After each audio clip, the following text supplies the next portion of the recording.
We leave this behind in your capable hands, for in the black foaming gutters and back alleys of paradise, in the dank windowless gloom of some galactic cellar, in the hollow pearly whirls found in sewer-like seas, in starless seas of insanity and in their slums, my awestruck little deer and I have gone frolicking. Thomas Ligotti, the Frolic. Hello, everyone, and welcome to Public Access, viewers unlike you. Uh, this is going to be an exciting horror actual play with my lovely cast here. First off, some shout outs. Thank you, Rachel slash Stolen Fires channel for giving the time and space to run this. Shout out to Lilabs VT, who I see in chat, who helped me with the videos that we will have later for intermission and stuff. Yeah, and oh, shout out to my partner Dre LaFay in chat for helping coin the title for this. All that being said, everyone, my lovely cast, please introduce yourselves one by one, pronouns, and maybe a little tidbit if you want to. You don't have to. Hi, everybody. Ben Ravensdale. He, him, and no tidbits just yet, but those will come in the future, I'm sure. I'm Jane, they, them pronouns. You can find me on most social media as Trekkie140 with 1K. Yay. Oh, that's me. I know how to read. Hello, my name is Rachel. I'm Stolen Fires pretty much everywhere on the internet, including Twitter, the Burning Bird app, and Blue Sky. Hooray, I made it onto Blue Sky.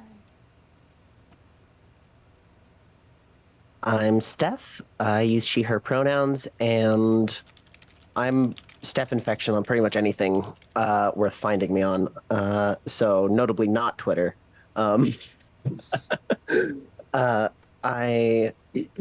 me. I have a good amount of experience with public access in particular. I'm on the Signals from the Other Side actual play hosted by Jason Cordova on his YouTube channel.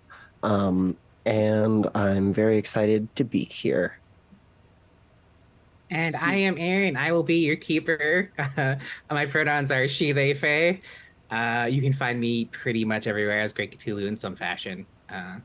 The only place there's an underscore in the middle is on the Burning Bird app, but don't worry about that. I won't be there much longer. All right, so this is our session 0, so let's jump right in, I think. So we're going to start with CATS. CATS is an acronym that stands for Concept, Aim, Tone, and Subject Matter. Purpose of CATS is to establish some kind of expectations for what this game's about and what we're going to be doing during the first session. So, concept.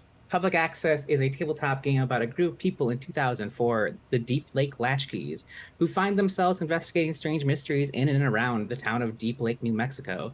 In the 80s and early 90s, Deep Lake was home to a notorious public access television station, I can words, called TV Odyssey, the history and fate of which the station literally disappeared, is the source of much speculation in certain corners of the internet. As the Latchkeys conduct their investigations in Deep Lake, they will become increasingly aware of the central role TV Odyssey plays in everything that's going on, and will have to face whatever terrible truth lies at the heart of the infamous PlayStation. Public Access takes inspiration from early internet horror stories, creepypasta tales, and urban legends. It's also inspired by the analog and found footage horror subgenres, synthwave and vaporwave music, and American pop culture from the 80s and 90s. Yay, my pop culture I grew up with. The game's mechanics are based on Apocalypse World, Brenda Woodbay, and The Between. You don't need to know anything about these games in order to play. Aim. The aim of the characters in the story is to investigate local mysteries in order to get closer to the truth of what happened to TV Odyssey. Our aim as players is to learn more about these characters' past, as well as paint a vivid picture of our version of Deep Lake, New Mexico, a responsibility we all share. The aims for today's session are to create and introduce our characters, learn the basics of how the game works by playing it, and then having a debrief period at the end. That's stars and wishes. The tone of Public Access is nostalgic, weird, and terrifying. Everything should always feel just a little bit wrong, and a little bit off. Levity and humor is totally acceptable, especially in the early parts of the game, and especially with my gremlin ass as GM. But as the overall story progresses, things will get much weirder and much scarier. Subject matter: cosmic horror, graphic violence, ritual sacrifice, sexual desire, childhood trauma, consumer culture, and other dark and sensitive topics can come up in this game. So viewer discretion is advised, of course. We'll talk about safety tools in just a sec. We've already done our lines and veils off stream last week, so we don't have to do any of that on stream. That's mostly private anyway. But yeah, we're in the interest of expectations right now. You should know that this game occasionally deals with dark and intense subject matter. All right, so safety tools.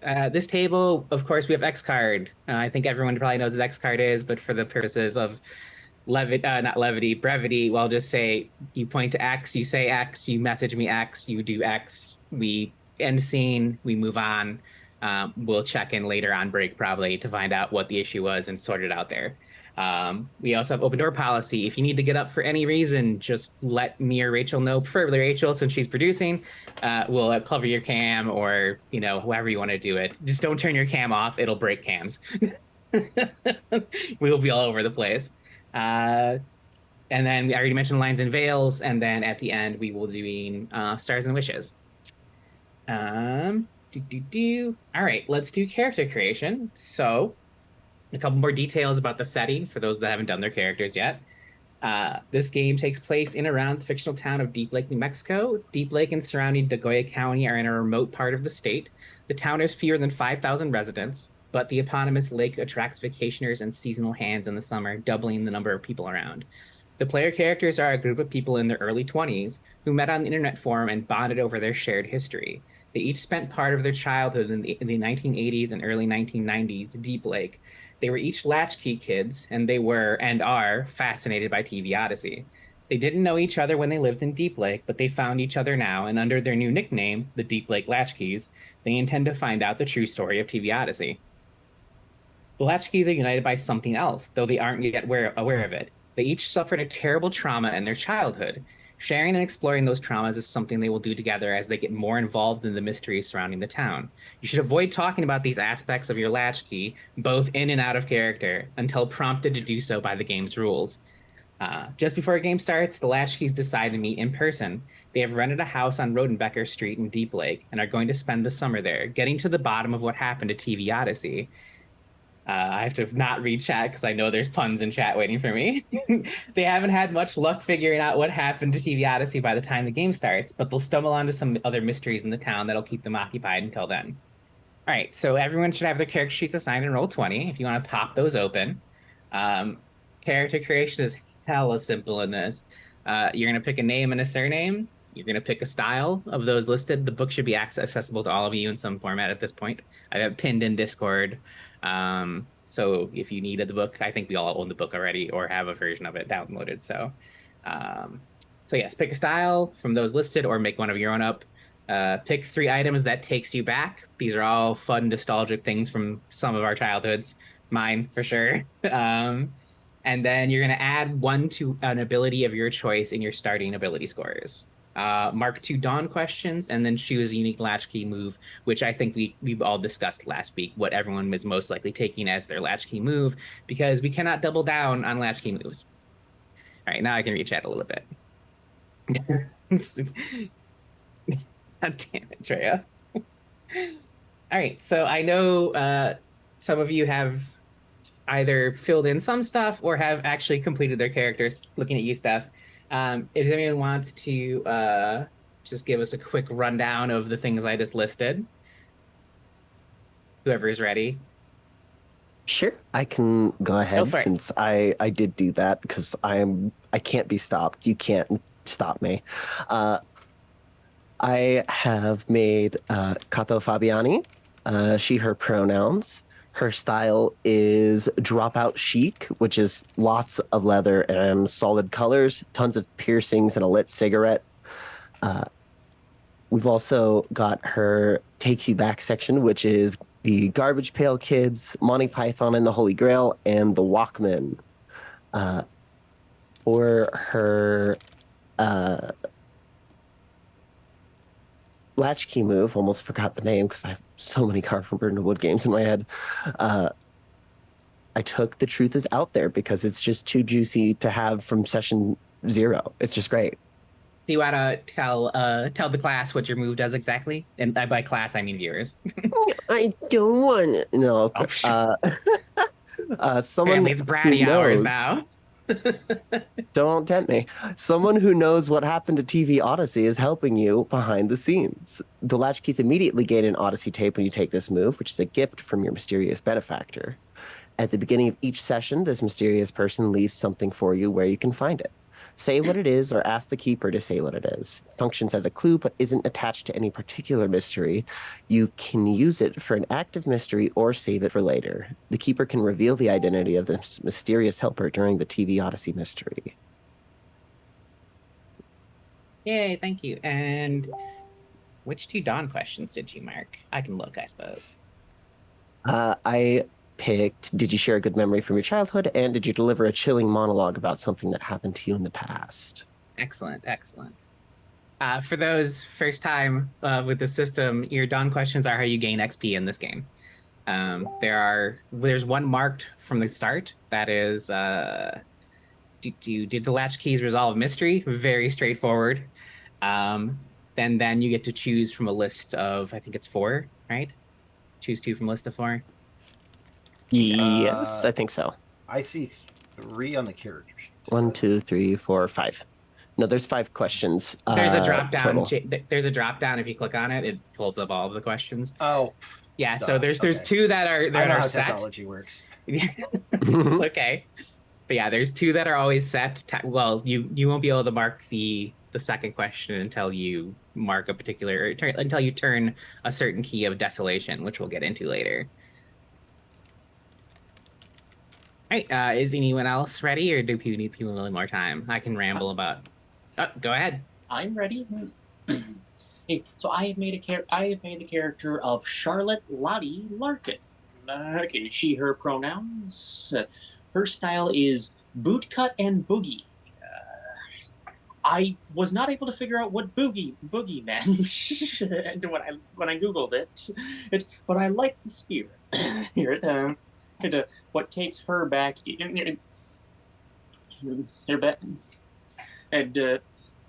Her latchkey move is come with me if you want to live. You're the kind of person who identifies all the exits when you arrive somewhere new. Once per session, when you and any other number of characters are facing grave harm, you can avoid that harm by narrating how you lead everyone to safety. Yeah, and what takes her back is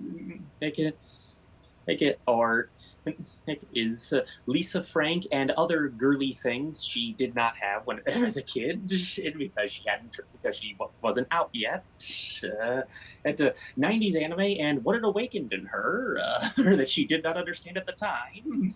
Cough, cough. Looking at you, Ranma 1/2. oh yes, she did not understand why she liked that show so much. She also is nostalgic for TV jingles and theme songs. Not always the shows or commercials themselves, but the music stuck in her head, which is definitely autobiographical in my case, because I can just remember any jingle or theme song I have ever heard in my life. Nice. Not other music. Other music will slip out of my head, but jingles and theme songs. Perfect. It's perfect memory. All right. Anyone else ready? So is there a list of specific styles? Yeah, it is in the core book. I can go ahead and go to that real quick. It is. It's actually on the default character sheet, not in the book itself, I don't Is think. it? Nice. Yeah. I will Oh, pop open my that's where PDF. it was. It is on the default. All right, so you have TJ Maximalist, cargo shorts and Triforce t-shirt, None More Goth, Williamsburg Warrior, popped collar Princeling, all the scarves, I'm Too Emo for My Face, Live Strong, Bootcut and Boogie, hoodie under blazer. God, that is a weird combo. And matching sneakers. Or you can make up your own. Oh, we can make up our own. Okay. Yeah, you can absolutely make up your own. That is Alright. always an option in I made up my own. Yeah, Okay. Dropout then- chic is not one of the listed styles. it is not. It is Okay. not. Business shark then. Oh, okay. I like it. And Does that mean shoulder pads, Rachel? Please say it's shoulder pads. well, so The suit. I feel like this character would like keep up with the trends. And I Okay. don't So it's think we're 2004. I don't know what trend. I don't no, remember. They had sort of fallen out of favor in the mid '90s, but like she definitely wears the Hillary Clinton pantsuits. Yeah. Let's go. Love it. I'm here for it. Can I change? I've been inspired to change my style. Can I change it from boot cut and boogie to boot cut and body armor? 100%. Go for it. I mean, as in motorcycle jacket body armor, but Go for it. But that really feels the spirit of this character. Just quick note, Rachel, for you. Apparently, your volume's low to everyone compared to everyone else. Oh, I will fix that. Oh God, Drea Murphy Brown. I forgot that show existed. Right, Murphy Brown. Murphy Brown is her style icon. Oh my God, I forgot that All existed. right, I have adjusted my volume, so that should be better. Okay. Let me know if it's not. It's hooray! I don't feel old from hearing that reference. I'm too young for it. That's going to happen a lot, probably. It was, I was born in '84, so I'm literally a latchkey kid. You are literally 10 years older than I am in real IRL. Murphy Brown was sort of like the Mary Tyler Moore of the 90s. 100%. I love that you went with an even older reference, Rachel. Which is a reference I get more than that because my parents introduced me to 60s television before they introduced me to 90s television. Well, alright, so now that inspires me on Takes You Back. So, is there another list for Takes You Back, or is this another one where There we just is. make it up? Again, there is always an option to make it up yourself. There is a pretty expansive list on the character sheet. I'm going to post the character sheet in Discord so you can peruse at your leisure. That is the Going Live channel. That will not be helpful. I can read them out if you like. Oh, go for I it. have it If you up want there. to. Please, feel free. Very quickly before you do that, how many are we supposed to take? 3. Okay. Because so one of them I want to be midnight vintage reruns, like that old Nick at Night, which is how I watched all that Mary Tyler Moore. Yeah, 100. My mom lived on TV Land. Like I grew when I first discovered Brenda Wood Bay, I was very excited because I grew up watching Murder She Wrote with my mom. So me saying, my mom, my aunts, my other aunts, and then on DVD with my mom because we liked the show, because we liked the Hallmark reruns so much. We just we could watch it in our own time. God, I love pushing up roses. This is here to reminisce of the nostalgia with me.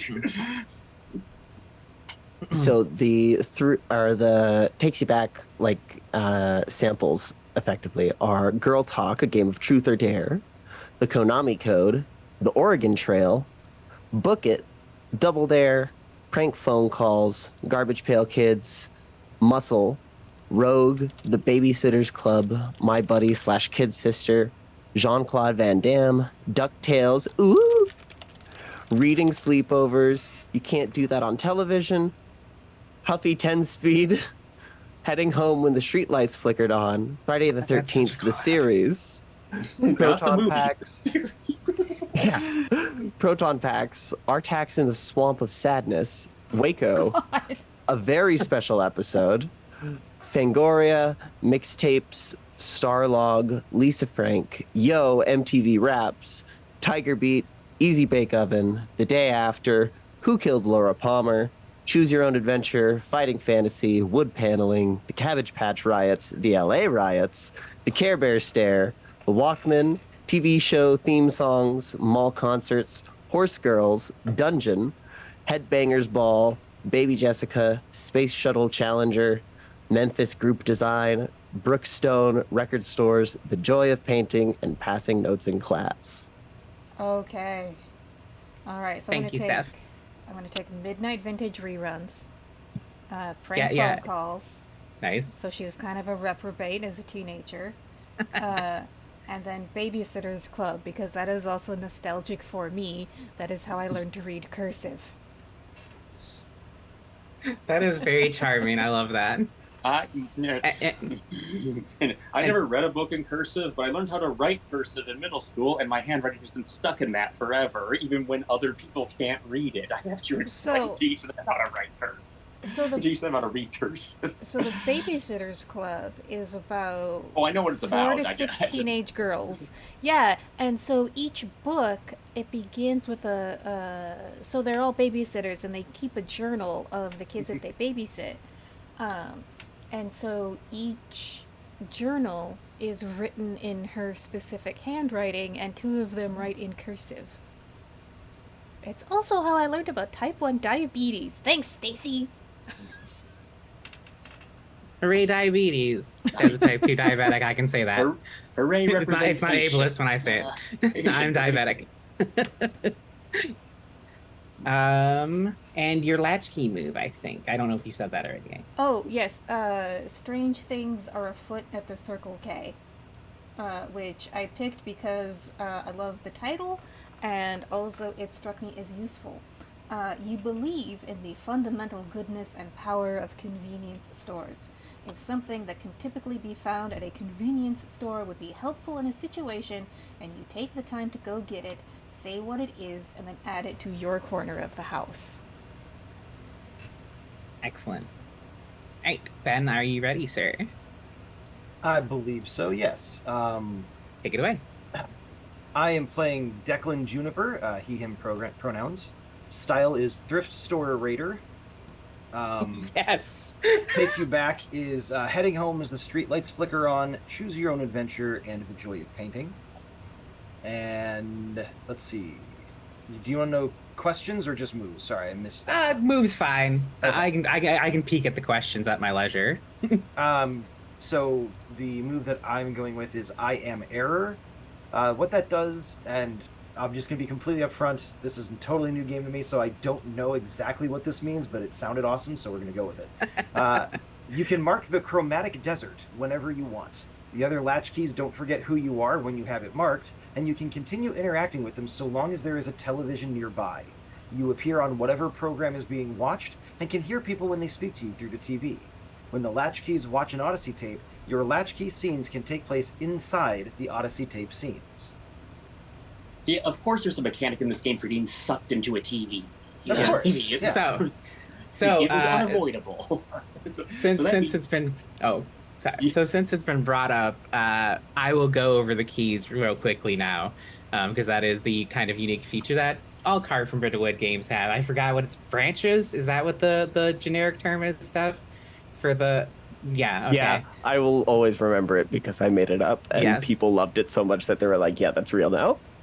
So in all Carved from Bitterwood games, there is a function called branches. In public access, it is called turning a key. So on the character sheet, there is keys of the child, where if you mark it, so basically, I should probably explain how the keys work. If you roll a die roll and you don't like it, you can turn a key to bump it up to the next threshold. So if you rolled less a 6 or less on the dice, you can bump it to 7 to 9, 7 to 9 to 10 plus, and then, 7 to 9 to 10 to 11, and then 12 plus if you roll the 10 and 11. So when you turn the key, they all have prompts. The key of the child, you are flashbacks to your childhood. That is why the game explicitly states to not talk about your childhood in or out of game until prompted, because you do not do it until you turn a key of the child. And then there's the keys of desolation. The keys of desolation are a lot weirder. The first one you mark is called the Sandstone Arch. That unlocks a new dawn question for you. That's, did you receive a signal from the other side? We'll touch on that when it comes up. The second one is the Fathomless Well. Your reason goes down by 1, your sensitivity goes up by 1. The Wandering Monolith. I'll also probably explain this later because it has to do with an NPC that you will meet maybe at the end of the session if they watch an Odyssey tape tonight. We'll see. I assume the answer is yes. Like, if I was playing, I would always fucking watch an Odyssey tape. Anyways, the fourth one, second to last one, is the one Ben's Moves mentions, the Chromatic Desert. Here's how the key works typically. You can no longer be perceived by other characters and all memory of you is erased. It's like you never existed. You can continue to conduct investigations, but the clues you find are only available if you narrate them into an Odyssey tape scene.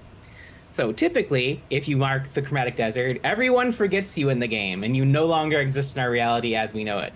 Ben's move allows him to be remembered and still sort of interact with our world through TVs. And I think it's pretty common at this point that it's other electronic devices as well. Like I would allow for radios and stuff like that. I've watched enough paranormal shows to know that weird ghost things can communicate through fucking radios. Okay. But yeah, and then the final desolation key is the pure right signal. You lose contact with this word altogether, tell the keeper to play a White Odyssey tape, and then retire this character. So you have a limited number of keys. Basically, you can kind of think of them as your health bar. Once you've turned them all, you are done. You must make a new character. So here's a question for you. Yes. Because I have I am error, if I mark the Chromatic Desert, does that last line apply to me about retiring the character? So the pure right signal is a separate key. So it just means the Chromatic Desert also says that at the end. Oh yes. No, that says the only way you can have clues is if you narrate them into an Odyssey tape scene. There's two kinds of Odyssey tapes. There's the ones that will show up in game, and then there's the pure white Odyssey tapes that play when a character gets retired.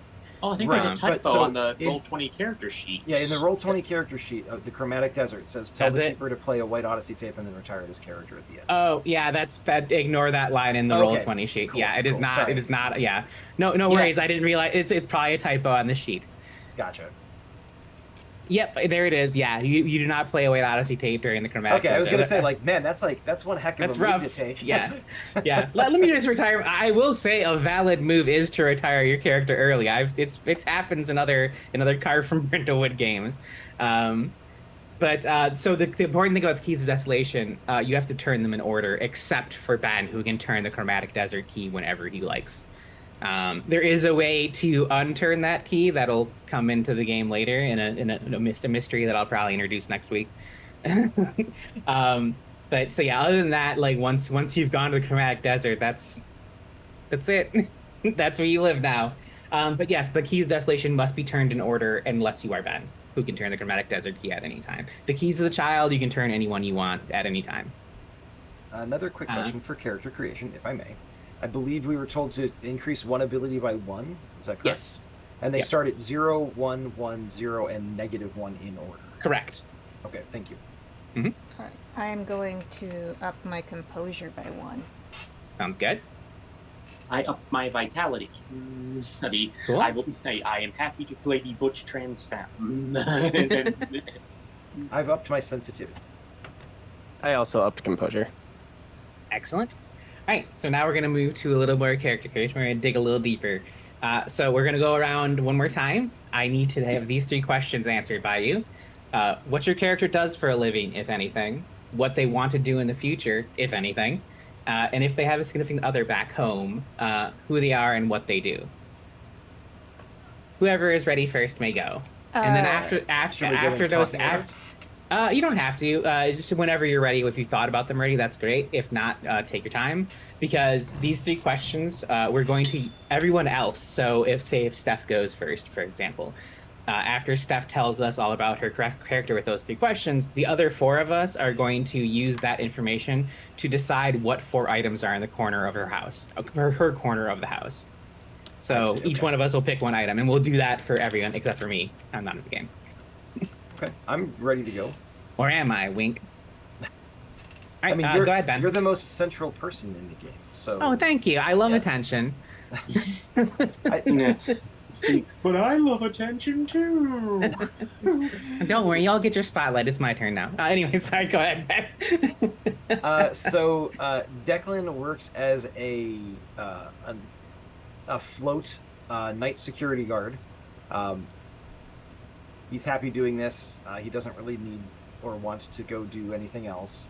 And he does not have a significant other at home and plans to keep it that way indefinitely.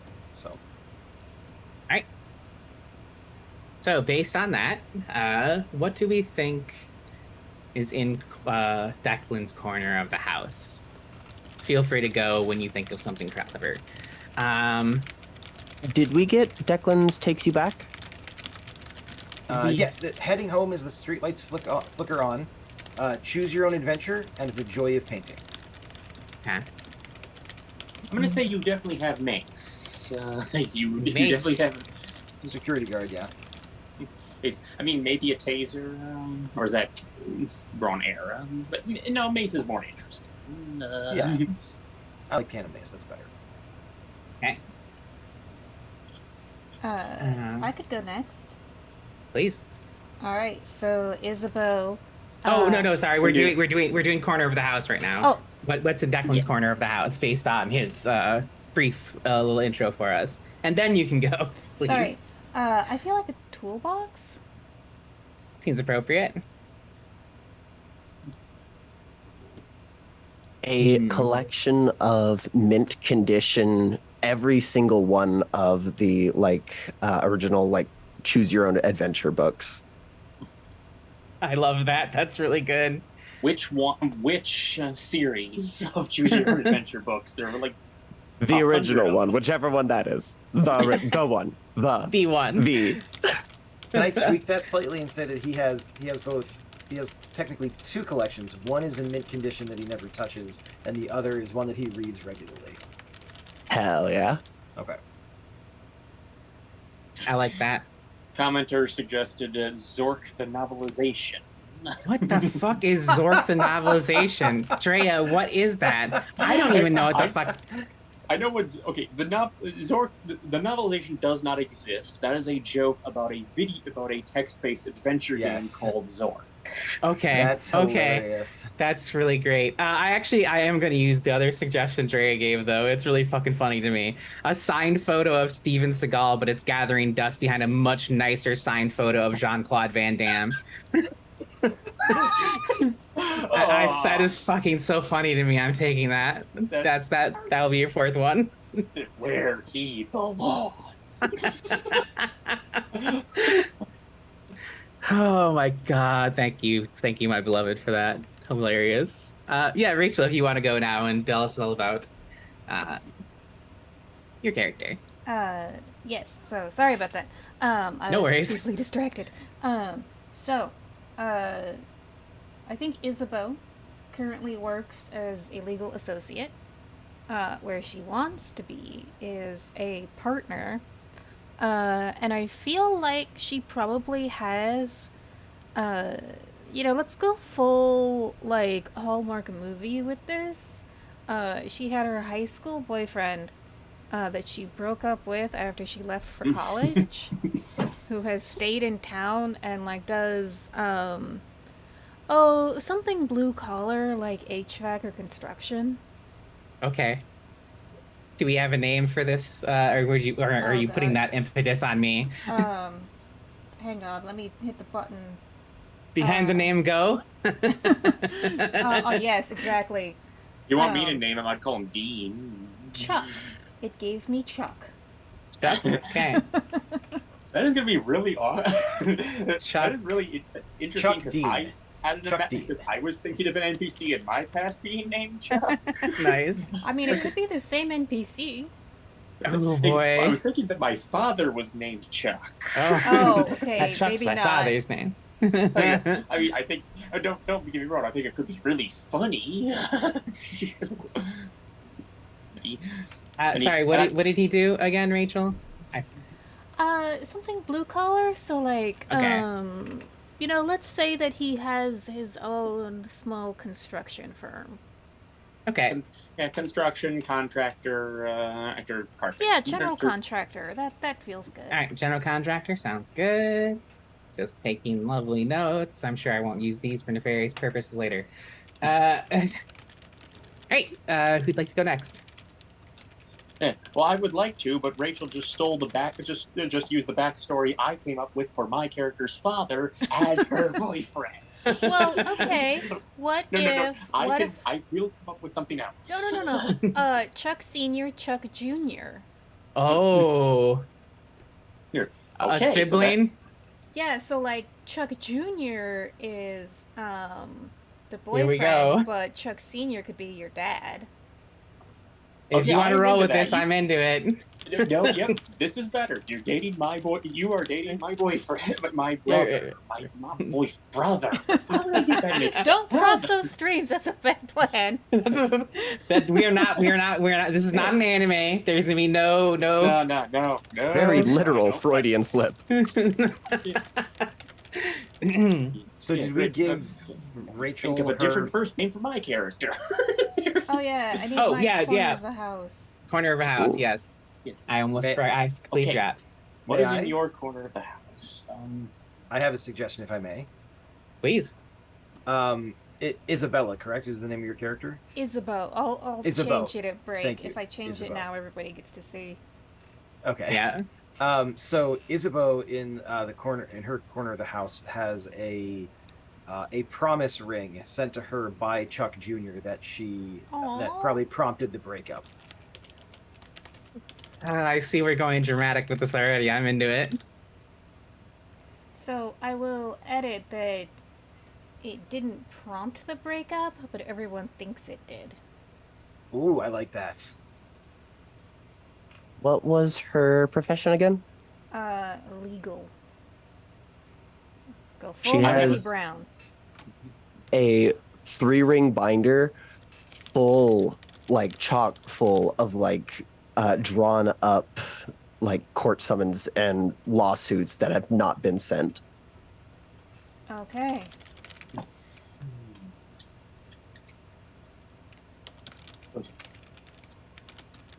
Jesus.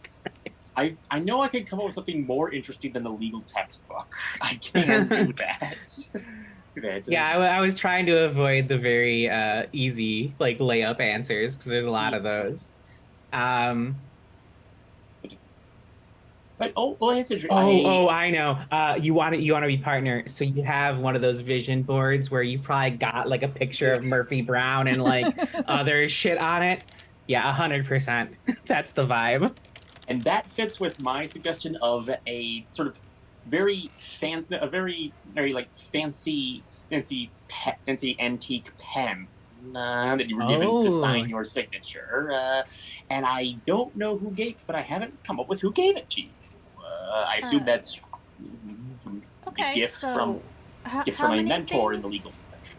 How many You things? should have 4. Okay. All right. Yeah. So yeah, I like the vintage pen of mysterious provenance. Yeah. You had a mentor. I guess we'll find out who believed in you. Who believed Yeah, in you. finally, yeah. Who could Yeah, it be now? And what horrible, nefarious secret are they hiding? Because everyone in this town is hiding a nefarious secret. I would never have NPCs with nefarious secrets. That's ridiculous. Okay, well, I'm ready. Ben, do you want to go Please. next? Oh, Ben, I'm done. Oh, right. Okay, yeah, I'll you're go up. If you were Steph last, so I'll go next. Next. All right. What Charlotte does for a living is she is she a veteran and became an electrician. With mixed feelings about this career path. But something she knows, and something she knows how to do. What she would like to do in the future, she'd like to figure that out. Because she has realized she knows that she doesn't want to become her father. They're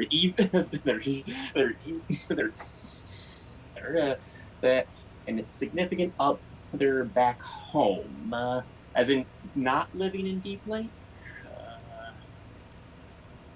I think it's more interesting if no, she isn't currently tied to anyone. Okay. And she is sad and lonely. She is sad and lonely like that, and not talking about it. sad and I'm making that note specifically now. Sad and lonely, but not toxic about it. I meant not talk doesn't talk about. Oh, it. I thought you said not toxic about it. I mean, that's also true. That is true. That is also true. That is It would be better. me. That is I better. make it everyone else's problem. Fucking A, right? Exactly. Not toxic about it. It's like, no, it's not other people's problem that I'm single. It's other, it's my problem. It's me. Yeah. Mm. I was born under the sign of make it everyone else's problem. All right, so what do we think? What do we think Charlotte has in her corner of the house? Can I ask a clarifying question? Go ahead. So, what was her? You said she's a veteran. What was her experience in the military like? Oh yeah, I didn't think that hard about it. I mean, this is 2004, so if Yeah, you just got so- discharged, not great. What was her experience? Bad, quite bad. Yeah. And, So, I imagine I imagine she leaned a bit more into the engineering field. But even when you try to actually work on building things in a war overseas, you still end up in firefights.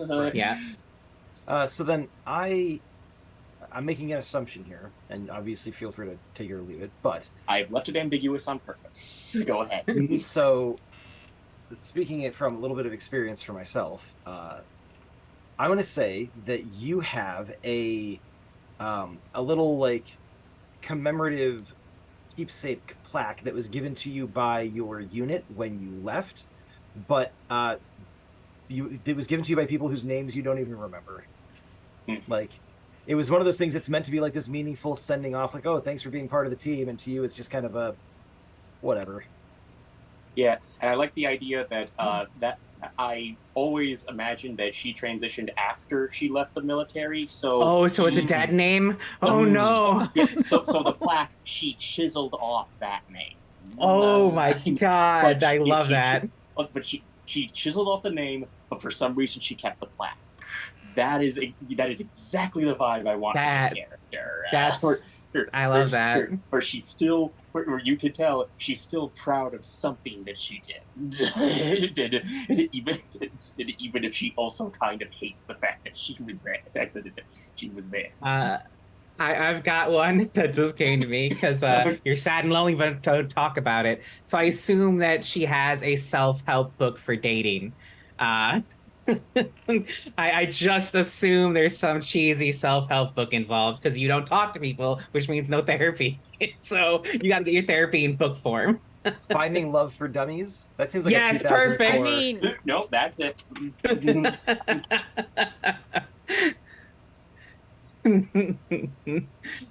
uh,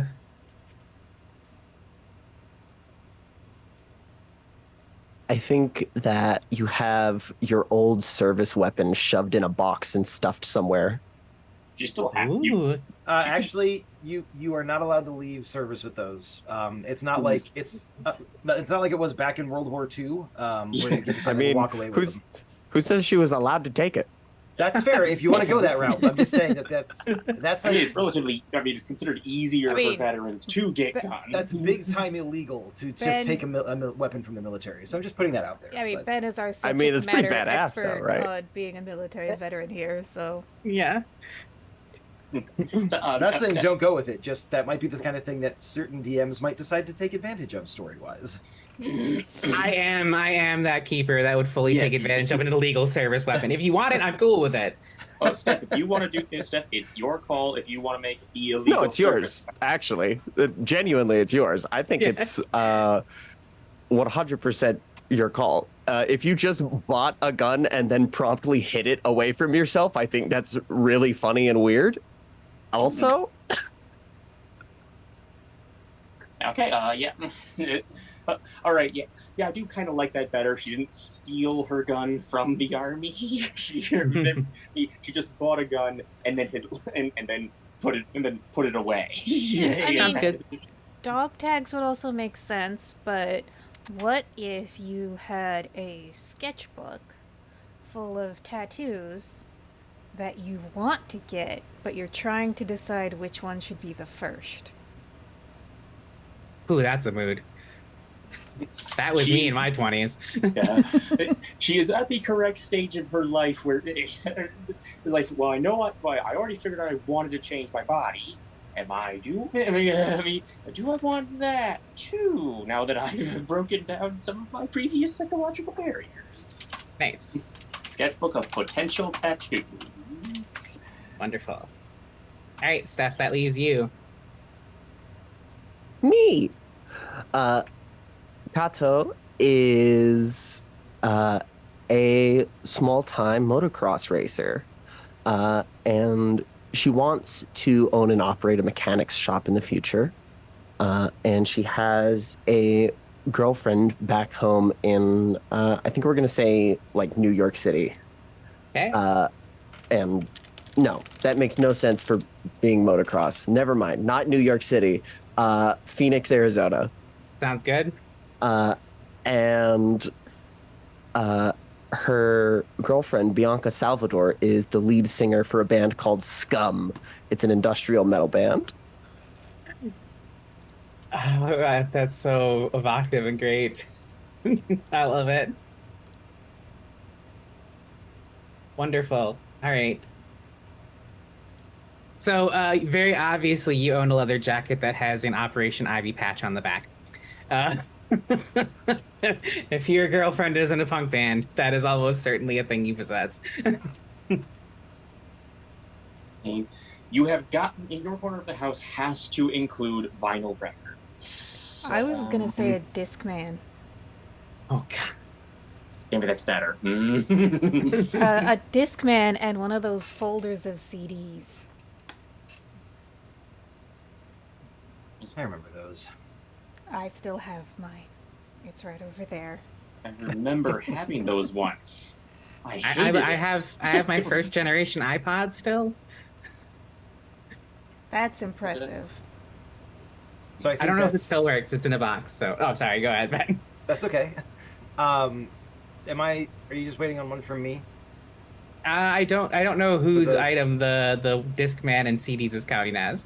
Okay, so Okay. I mean we can do both vinyl and I mean that is a music nerd thing to do is vinyl and CDs, but I mean, if you don't want to do CDs, then I would say a bunch of posters. Like maybe a signed, oh man, maybe like a signed poster from like Live Aid. nice. Can you? I'm so sorry. My brain is not retaining information very well this evening. Can you tell me what it was your character does currently? She is a motocross racer. A motocross racer. Okay.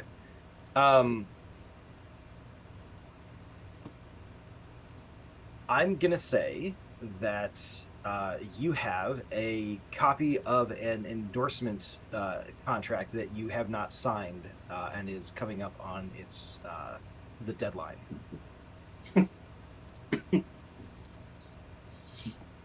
But like the endorsement deal is what like a really like they are not what you would consider like a punk rock company in the slightest. Like they that's the image they portray. But they're Walmart. like they're super like they're not a cool company. What if it was Like Circle Costco. K? What if it was Circle Okay. because you believe in the Strange things really are afoot at the Circle K. Why is there a whole motocross bike here? Okay, so to double check, we've got the Operation Ivy patch laden leather jacket, the signed poster from Live Aid, vinyl records, and an unsigned endorsement contract, right? Yes. Yep. Sounds right to me. yeah. Right. I feel like I should specify vinyl records of either. It should be vinyl records of bands only and no one has heard of. Oh, the Dead Milkmen. Oh. Yeah. Oh, okay. Oh, Hold so on. she's the OG hipster. I mean, so we could have a running, so we could make, we can improvise what the names of these non-existent Oh, bands are. I do like that. How dare you call Dead Milkmen an unknown band? How dare you? Hey, I fucking love the Dead Milkmen, okay? Every time I bring it up, everyone looks at me like, what the fuck are you talking about, I you saw crazy them live woman? at Riot Fest, okay? I'm very jealous, and I wish that I could steal your life from you and live it. Honestly, you don't. You really don't. Well, It's not. okay, that specific night. Okay, that's fine. Yeah, you can pile up my body for that. Yeah, they opened for NoFX. It was an awesome show. All right, I think that's everyone. Wow, we're actually cruising a lot faster than I thought we would. That's great. We have definitely have time. We're definitely have time for actual playtime, which is great. I don't think there's anything character unless anyone has questions. I think we'll move into. I'll introduce the mystery, and then we'll start play. Can we take a 5-minute bio break first? We usually do halfway, but I'm fine if you want to break a little early. But if you just want to away, feel a step. Yeah, if you need to step away, just please step away. Yeah, it's okay. I could just use. I need a refill of water. Oh, yeah, please go ahead. That's the only thing I need. I'll be right back. Yeah, sure. Okay, so I'll just do this quick little bit while Jane gets water. Even though this game is set in 2004 and makes lots of references to American pop culture of the 80s and 90s, we aren't going to dwell on historical accuracy. We'll do our best to represent the technology and culture of the various eras explored in this game. We're also going to get some things wrong every now and then. Definitely this bitch right here. My timeline is non-existent. The other day could mean yesterday or 3 years ago. I don't have a good concept of time, so shit's gonna get mixed up. Whatever. It's a weird game. It's fine. I'd also like to point out that during the time periods we're talking about, people with marginalized identities would have likely been treated poorly in society. We're going to completely ignore that part of history because almost all of those things are lines for me. Unless it's important to the development of character, and even then we're going to probably skip over it. The only thing I've said is okay is like if people like have trauma in their past, I'm fine with that. But we're going to leave all of the phobias and isms at the door. Besides classism, that's fine. That's kind of expected. And we'll always stay, yes, as I just might have said earlier, we'll always stay within the bounds of safety and consent, as previously discussed. As a general matter, in the world of public access, things like race, nationality, gender, ethnicity, sexuality, disability, and neurodivergence are not a social barrier. This cast has people with I'm neurospicy and queer as the day is long. So, and I am not the only one here. So, yeah, we're not going to have any of that lovely shit in the game. All right, Jane is back. So unless there's any questions before I move on.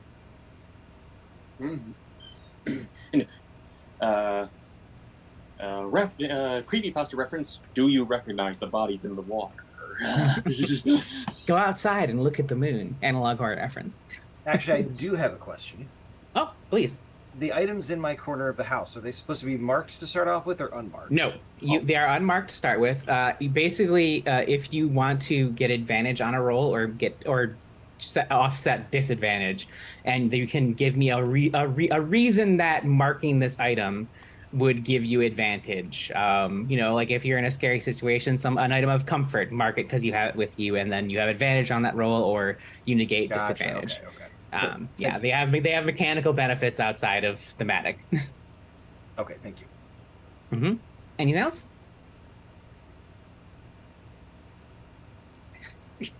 I really gotta watch when I read chat. Jerry Springer villain. All right, so let's start. You all met on a small online forum called the Deep Lake Odyssey. The people who gather on this forum are interested in the mystery of a public access TV station in Deep Lake, New Mexico called TV Odyssey, which broadcasts on cable channel 94. Sorry, pulling up Windows. TV Odyssey operated from the late 1970s to the early 1990s, offering studio space and airing a variety of local productions. The station literally, physically disappeared in 1992. At the time, local officials said a fire burned the station down, but there was no evidence to support that. The station simply vanished.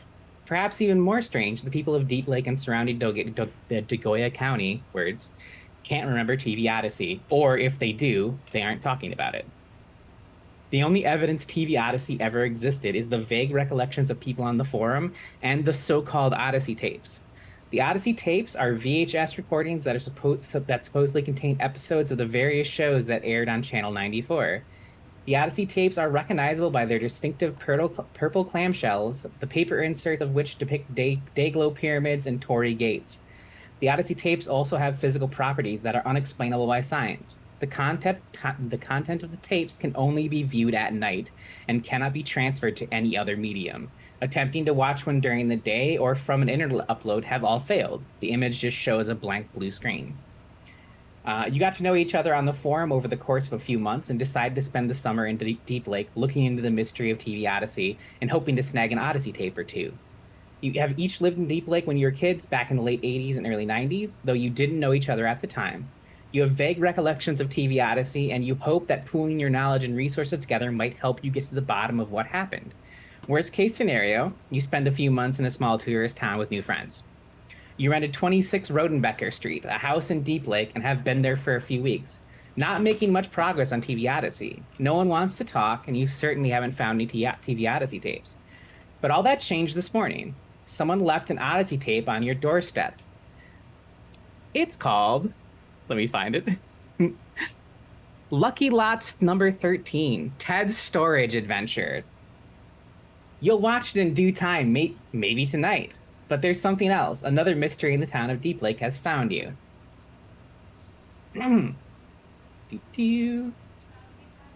So, the house on Escondido Street.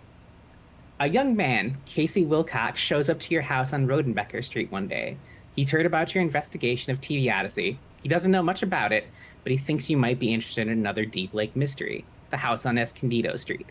He explains that 18 Escondido Street has been abandoned since 1994, when the family that lived there, the Rappaports, disappeared without a trace.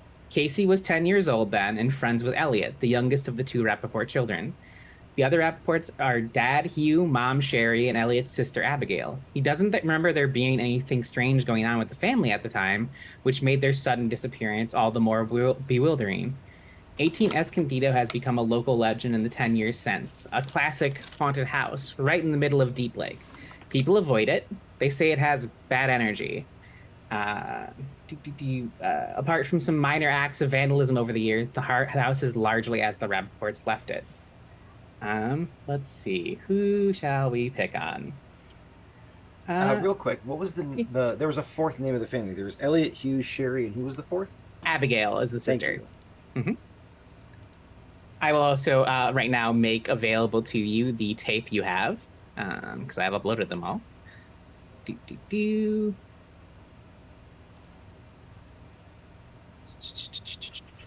So whose doorstep was the tape left on, by the way? Yours, the house you're renting, 26 Rodenbecker, is that right? Yeah, Yeah. like other 20-somethings we have nested together. They're in a rundown building. That is the tape. Don't worry about those prompts right now. And then here is the mystery for you all to see. In Roll20, by the way. All right, so let's pick on Isabeau. Isabeau, Casey's story includes a detail that makes you think 18 Escondido Street is evil. What is it? Oh, okay.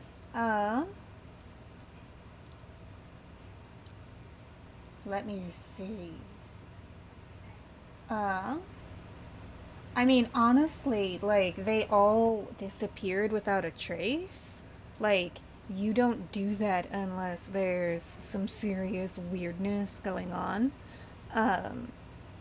So this So- doesn't necessarily mean that you have to pick something from the presenting a mystery. This is something that, like, you can say Casey said this while bringing it to us, and Yep. it's just true. Like, it doesn't So- necessarily have to be something that was already said. So I was gonna bring up a rumor that I had heard as a kid. Ooh. That the Rappaports were somehow like involved in crime, And it always Okay. changed. It was always like, oh, they had a drug lab, or they're gun runners, or something like that. Um, and so she thinks that whatever criminal activity that the family was involved with finally caught up to them, and that's why they had to either they left or someone just killed the whole family and hid the bodies somewhere. Okay. I like it. Works for me. All right. So, the question you will need to answer for this particular mystery is what happened to the Raptors? It's complexity 6, which, for those new to the system, means you will need at least 3 clues to attempt to solve the mystery, but you'd be rolling at a -3. So you most likely want 6 or more clues to try and solve the mystery. You get clues by performing the meddling move. We'll go over that once someone rolls it, basically. So once you answer that question, you have the opportunity. Resolve the mystery by revealing the truth to Casey Wilcox. Then, if you wish, destroy the house at 18 Escondido Street, or perform a ritual to banish the evil that resides there. You also have access to every mystery has a special key that can be marked by one. Usually, it's a player typically. The key for this particular mystery is the key of the cave dweller, which we'll cover if someone marks.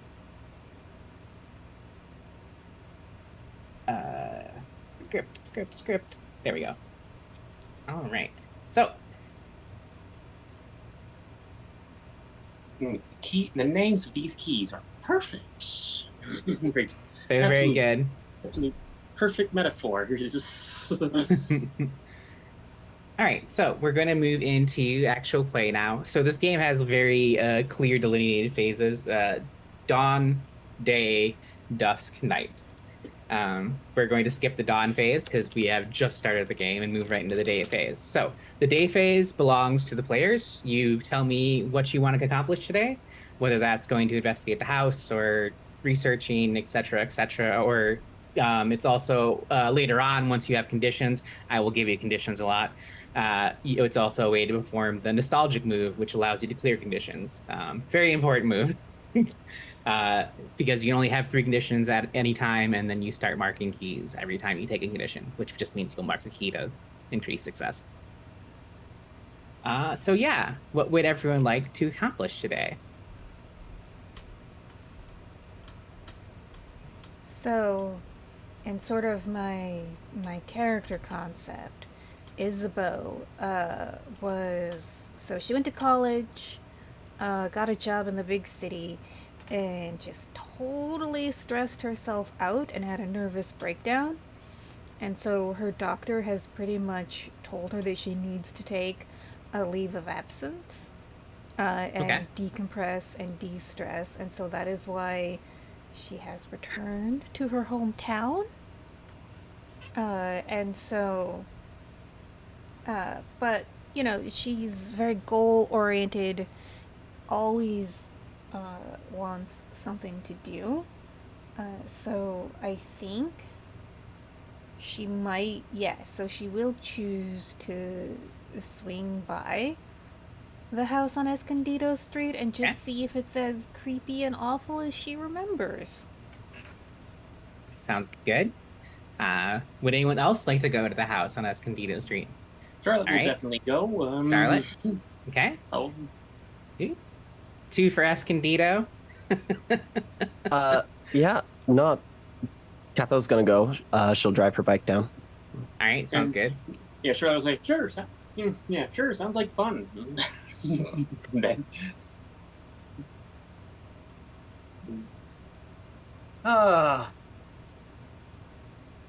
I think Declan isn't really much of a social person, so I think if all 3 of them are going to go to the house, he is going to choose his own adventure and he's going to do his own thing. All right. Specifically, he wants how public were we about the fact that we were going to be at this house and that we were looking for these tapes? So the only person who knows you're looking into this house is Casey, the person who told you. Sorry, I meant currently. I meant how many people know that we're staying at 26 Rodenbecker looking into the tapes as a group? So you've been pretty public with it. Like a common thing that's going to show up is people like, "Oh, you're the people staying at X house. It's a town of 5,000 people. Everyone knows you're there. Everyone knows what Okay, you're there for." alright. And we also Yeah. posted about it on the internet. Yes. So Well, on the internet, but on a very, very like niche Yeah, it's- message board. yes. I would like to see if I can figure out who dropped the tape off. Like if I can figure out how the tape got to the doorstep. That's kind of what Declan wants to do. Okay, how would you like to go about that? I mean, he works security, so like, if there are any security cameras on the house itself, like I assume it's like an Airbnb or a bed and breakfast or something like that.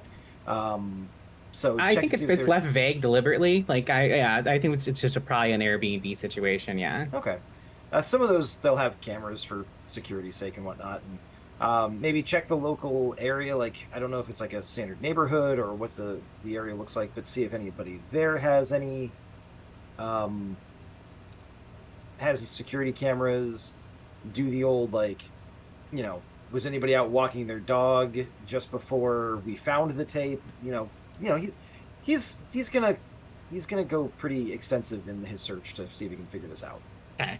All right. Let's start with Declan then. So, well, I'm fine with saying there's security cameras on the building. You might have even installed them yourself, or one of you might have.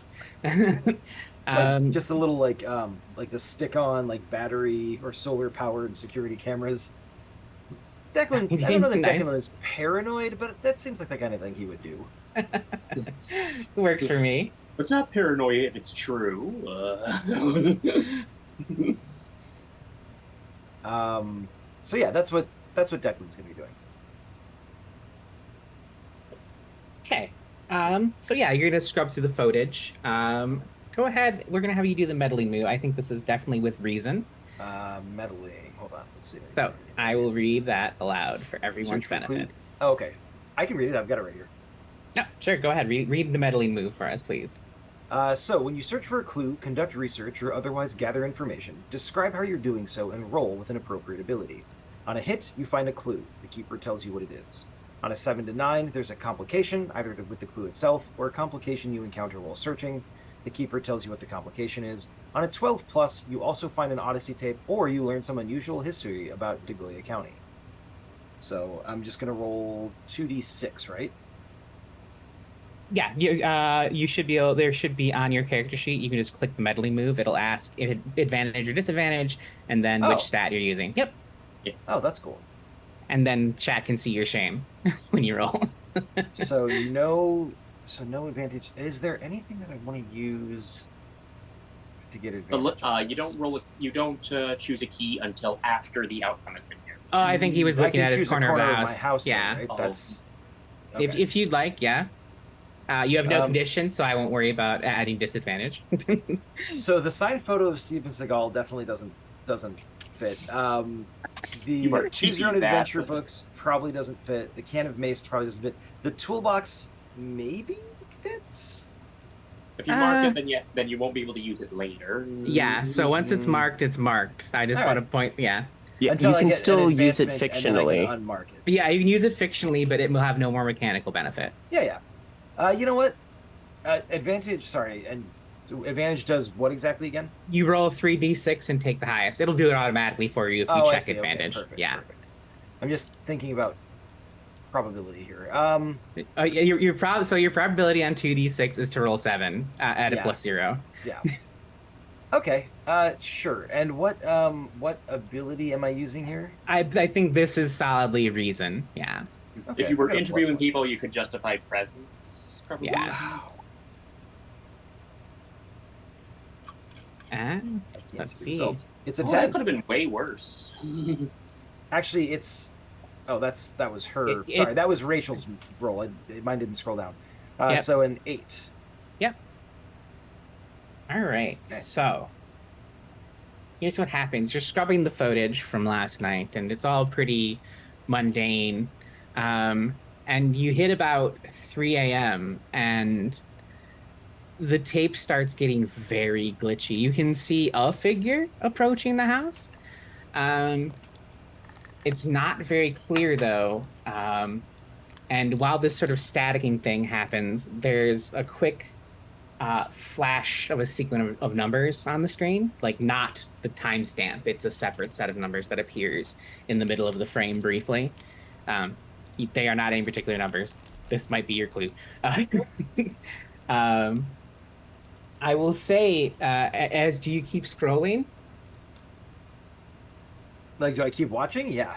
Yes. Okay. So the static clears up, and you're staring into a completely shadowed face, and you can see the eyeballs staring back into your own.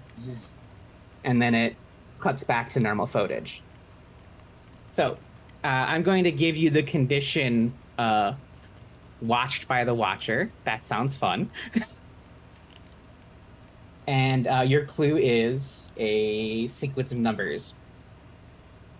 Okay. Is there somewhere that I put clues on the character sheet? So they're on the mystery itself. I'm giving you a clue from the house I on see. Cantina Street. Yeah. I see. Mm-hmm.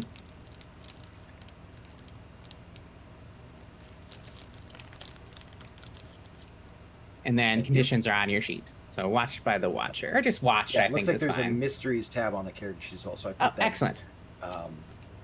So cool, and I got the condition down. Thank you very much. Sorry to. No worries. No, this Right. is the point. This is the point of going through everything for new players to learn and for the audience to see how everything works. Could be watched by the watcher. Could be watched by the eyes. Ooh, I like that. Watched by the eyes. That's good. Let's call it that. All right, so let's cut away from Declan while he processes being stared at by a creepy face. Over to Isabeau, Charlotte, and Kato. All right, so you're all walking with Calvin. Aaron remembers names very well, you can tell. Casey. Casey, thank Kato's you. not walking. Kato's got a motorcycle. Come on. Oh, yes. So, yes. Oh, that is a good question. So, Kato is driving over herself on her motorcycle. How are you two planning to go there? Case- If Isabel doesn't have transportation, then Lottie can offer her embarrassing handyman van that she had for her electric. So I think given the history of our past connection, Isabeau's always just a little awkward around your character in the house. Like, if I'd known you would be here, I would have sought lodgings elsewhere, but there's nowhere else available in town. What? That was you? It was like, Yeah. it was you.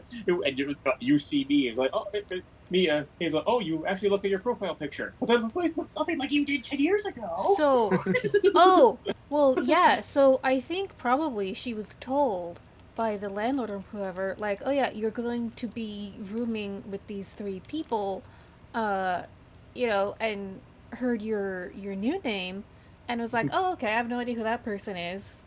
Showed up and is like, oh, it's you. It's The person I used to know as Dead Name. Perfect. So I think she will awkwardly but politely turn down the offer of a ride because she wants to go to the Circle K. And do you remember those disposable cameras? She's With the chargeable flash.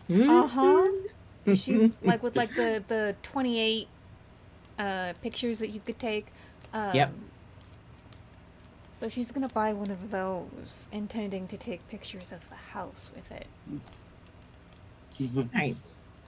I think the way we're gonna split this up then, I think Charlotte and Kato are gonna arrive at the house first, obviously, and I think the cool one and the not cool one driving right behind.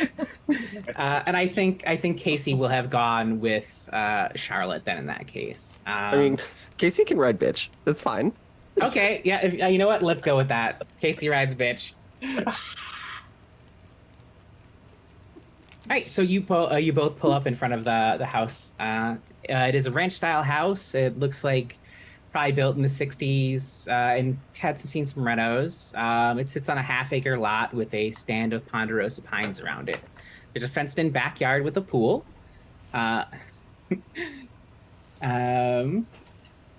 think there's a paint the scene. Oh yeah, so as you approach the house with Casey, Um, Casey is like, yeah, it's been a while since I've been back here. I I wasn't even gonna look into this until I heard you guys were in town. I don't blame you for getting out of here. This town's fucked up. It digs into you and keeps you here. Um, put it has a hold on you. You know what I mean? I Um, know what. Yeah, I know what you mean. Ever. but yeah, as you approach the house, you see a stand of trees. Um, looks like I mean, this yard hasn't been taken care of. The rest of the yards are very well manicured in this neighborhood, but this one is slightly overgrown. The stand of trees looks like its grass is yellowing. Um, so you kind of walk through the stand of trees. You approach the house. Casey's kind of staying like holding back from following as closely. But let's do our first paint the scene. This sounds fun. All right, something about the trees makes you think evil in this place is in the land. What is it? Everyone answers this question. Repeat I the have question, one. please. Sure. Something about the trees makes you think evil. The evil in this place is in the land. What is Wasps. Wasps. Hey. Evil wasp nest. it? All right, I will take that. You said everyone answers. Is that everybody in the scene or everybody? Everyone. Period. Yeah, the paint the scene Okay. questions are for everyone. It's a very collaborative game. Yes. I like I like the idea of seeing in a scrap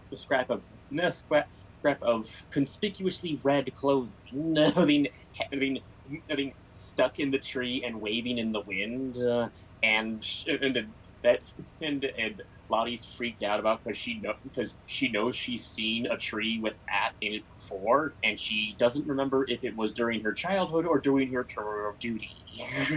But either one sounds pretty bad. Sounds good.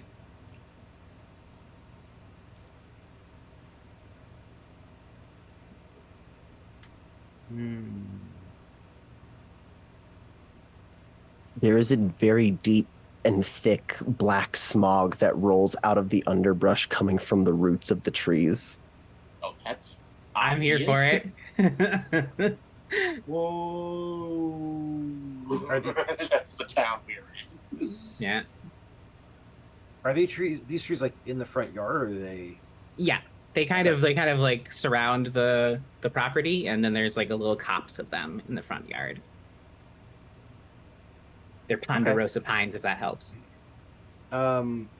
So as you walk across the yard, like because there are all these pine needles and everything like that, as you step on them and they kind of cling to your shoes and everything like that, people notice that these pine needles are not all necessarily pine needles. Some of them are some sort of creepy crawly that will like kind of skitter across the top of their foot as it runs for cover.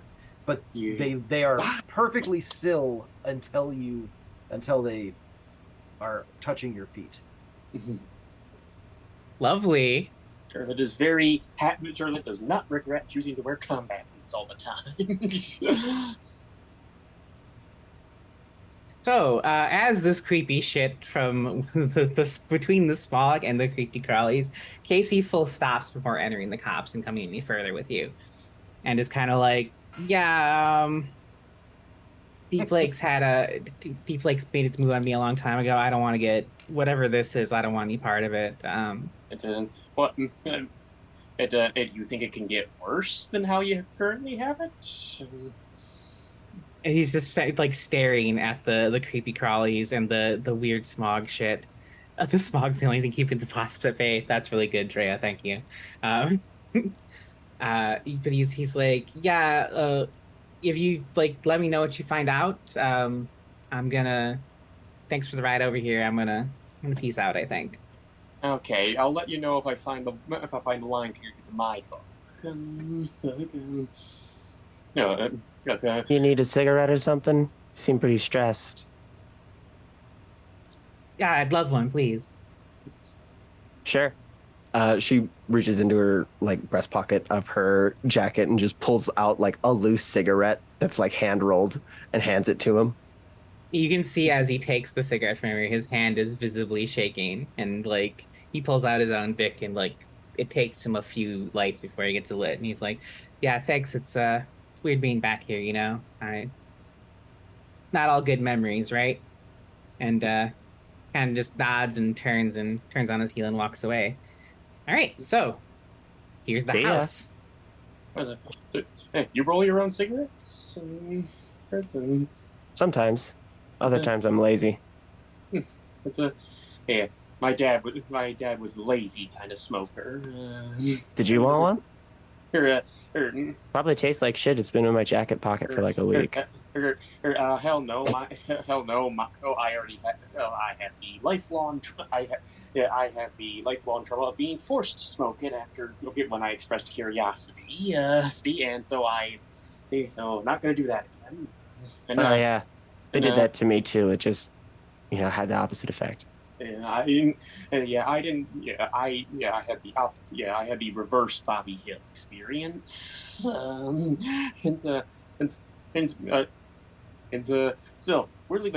Still weirdly nostalgic to hang out with someone who smokes. Yeah, I practically eat the fucking things. Want to spare yourself one of one, and I just handed. We're gonna smoke it. And just can I just have one? Yeah, sure. You want to put it in your ear or something? Okay, she puts it in her pocket. Okay, One less cigarette Kato's going to smoke, right? yeah. I've had people do that to me in real life. It's bullshit. Hmm. All right, so Anyways, we should how? probably look at the smog. This shit's weird. Is there an exhaust pipe under this tree or something? I think it's probably roots. The roots that are on fire here underground. Yeah, I was probably. I was a combat engineer. No stranger to smoke. No stranger to smoky tunnels. But Yeah, that's what she said. I think this probably is going to trigger if you're going to look into the smog. This is fully the meddling move. Who would like to roll? I reason probably, yeah. Oh, it can't be composure. I see the argument for composure. Sure, Yeah. yeah. You're trying to keep your shit together. There's weird. I mean, because you have to dig through creepy crawlies to get to the Composure smoky to stuff. hold breath, stick head Yeah. in smog, and then not start breathing when I hear that joke. So is Lottie going to be making the meddling move then, or is Kato? I'll do it. Okay. Kato, would you like to go investigate anywhere else, or are you going to just assist here currently? I think she's gonna go and like check the front door, see if it's unlocked.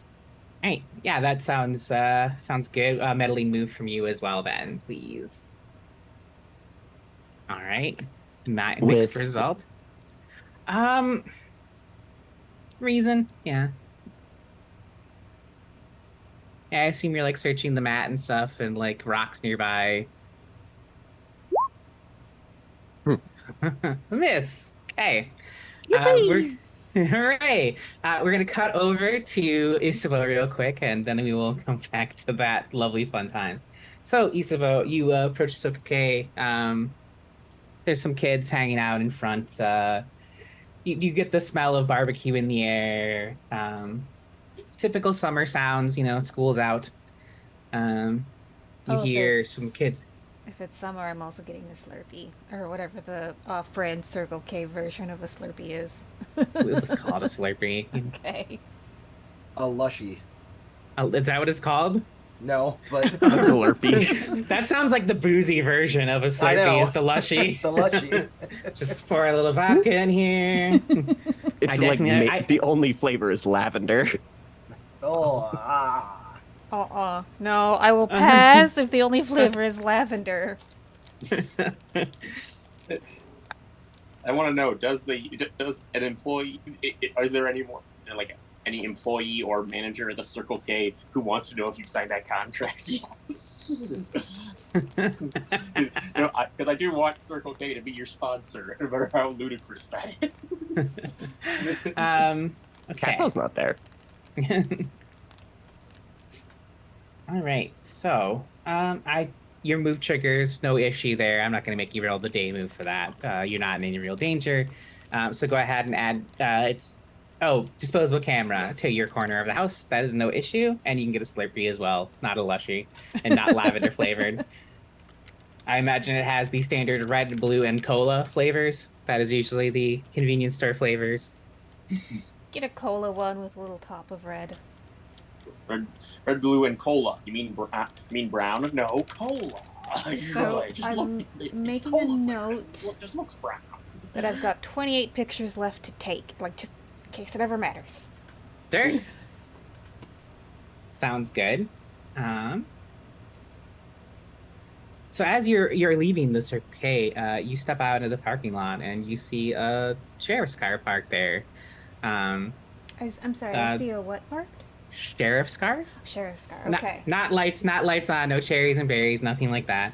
Just parked. A man steps out, square jawed, pretty handsome. You get a whiff of his like Dracar Noir or whatever the fucking cologne at the time is. And he kind of nods to you. He's like, I don't recognize you. Are you new in town? Oh, new-ish. I grew up here. Oh, okay. Oh, you must be one of those kids that's staying at the Rodenbecker house, right? Yeah, that's me. Oh, okay. So You say. So go ahead. Isabel's kind of tense around him, like, please don't remember who I am. You can tell he's kind of looking. He's like, I was probably, when you were here, I was probably in high school, I think. He kind of looks wistfully. It's like, those were the days. Football games on Friday nights, house parties. Yeah, Good times. Those were a lot of fun. So what brings you to town? Oh, it's been enough time away. Time to, wanted to come back, see people again. Extended vacation, something like that.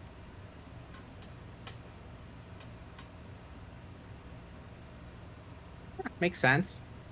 All right. Are you enjoying your stay so far?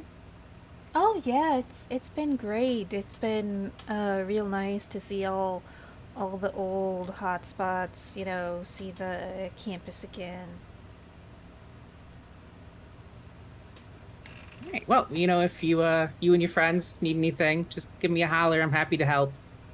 Yeah, absolutely. Thanks so much. And he reaches into a coat pocket and hands you a card. Sure, I'll take it. Excellent. All right. We'll cut back to Lottie and Kato.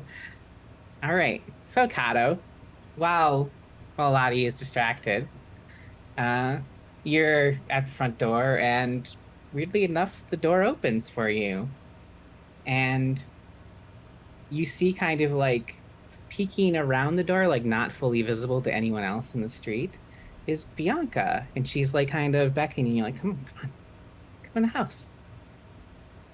What the fuck? How Shh. did you? It's a surprise. Come on. Did you just shush me? No, I don't want anyone to know I'm in here. Did you start another riot, Bianca? She walks in. Excellent. Fucking cops after you again? No, it's fine. I wanted to surprise you, and I heard about this creepy house. It seemed perfect. How did you know I was gonna be in here? Of course you're gonna come to the haunted house while you're looking into your weird whatever thing. Well, yeah, no, that, no, that does track for me. Okay, so what's up? Some surprises? What is this? Yeah, I was thinking we'd have like a show here. What, like, here? Like in Like- the house? Yeah. I mean, that'd be pretty sick. Yeah, I think Like a haunted house theme or something. yeah, I haven't really checked out like the electrical or anything yet. Um, do you mind going to the basement with me? I mean, Oh, sure. I don't. Your friend is an electric. Your friend outside is an electrician. True.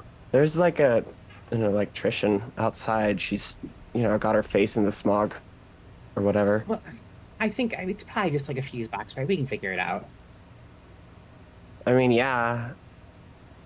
A basement though? I thought this was like a desert town. Oh, this place definitely has a basement. It's right there, and she points to the door that leads to the basement. Huh. That's fucked up. All right, sure, whatever. All right, you go to the base. I'm gonna need the day move stuff. For sure. Is this with composure? I think we're composure or vitality because I think It the feels like house she's is- just kind of whatevering. yeah. Let's Sensitivity. composure sounds good. Or sensitivity. But I could see sensitivity as well. I'll leave that up to you. I'd rather have a +2 than a -1, so I'll roll Sounds composure. good. Okay. Great All right. success.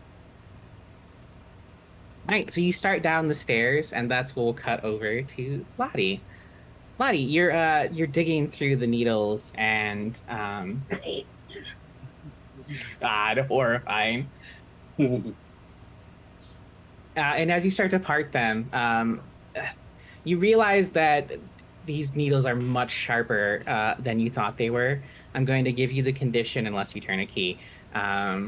Sliced hand as one of the needles kind of just like right across your palm. Sliced hand or pricked hand? Sliced or pricked is fine.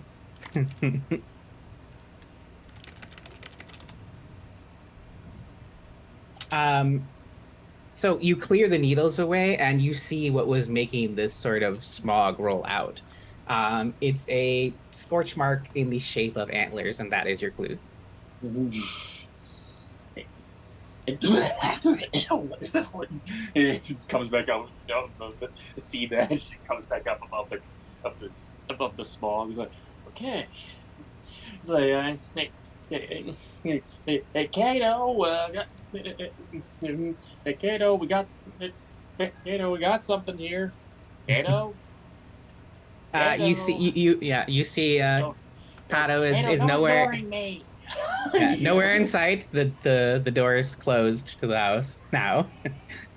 Yeah, he's like, hey, he's like not seeing her around, and she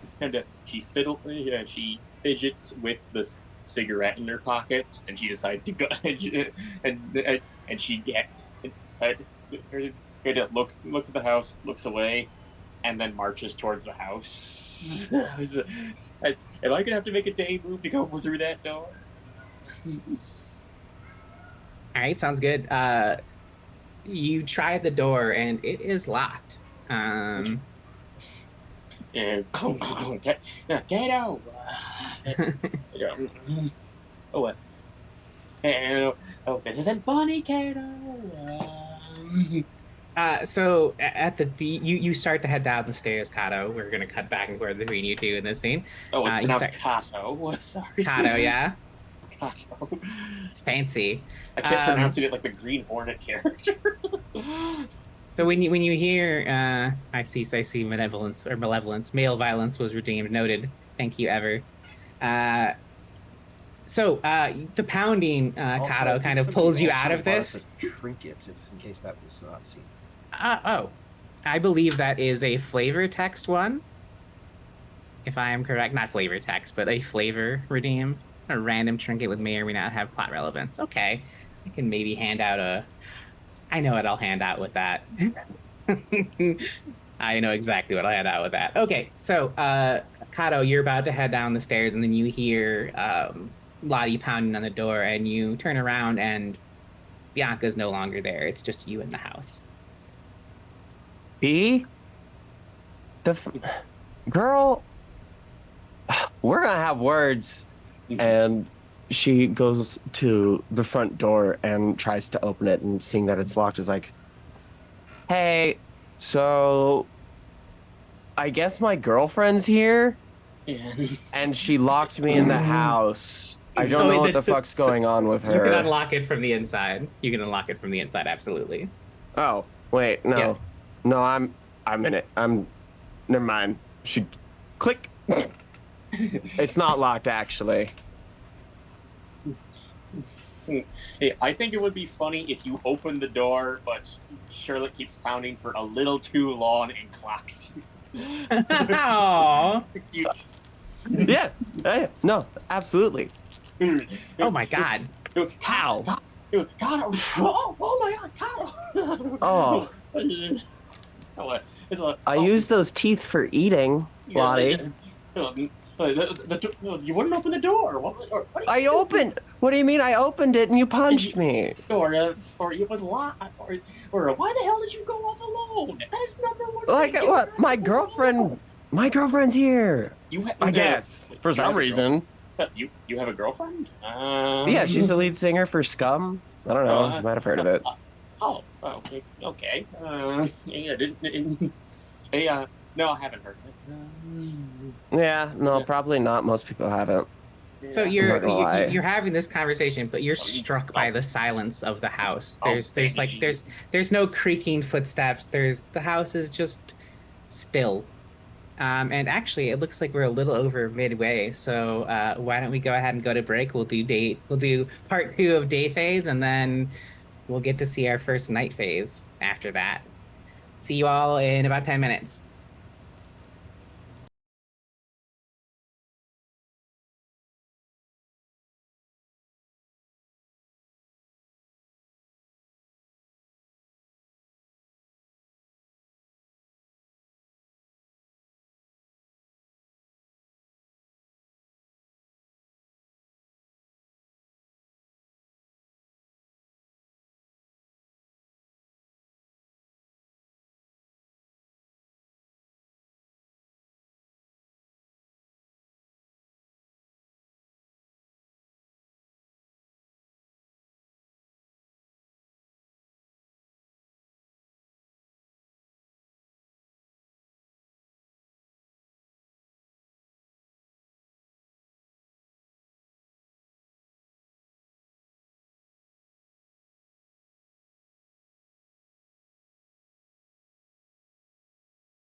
to Let's Jam.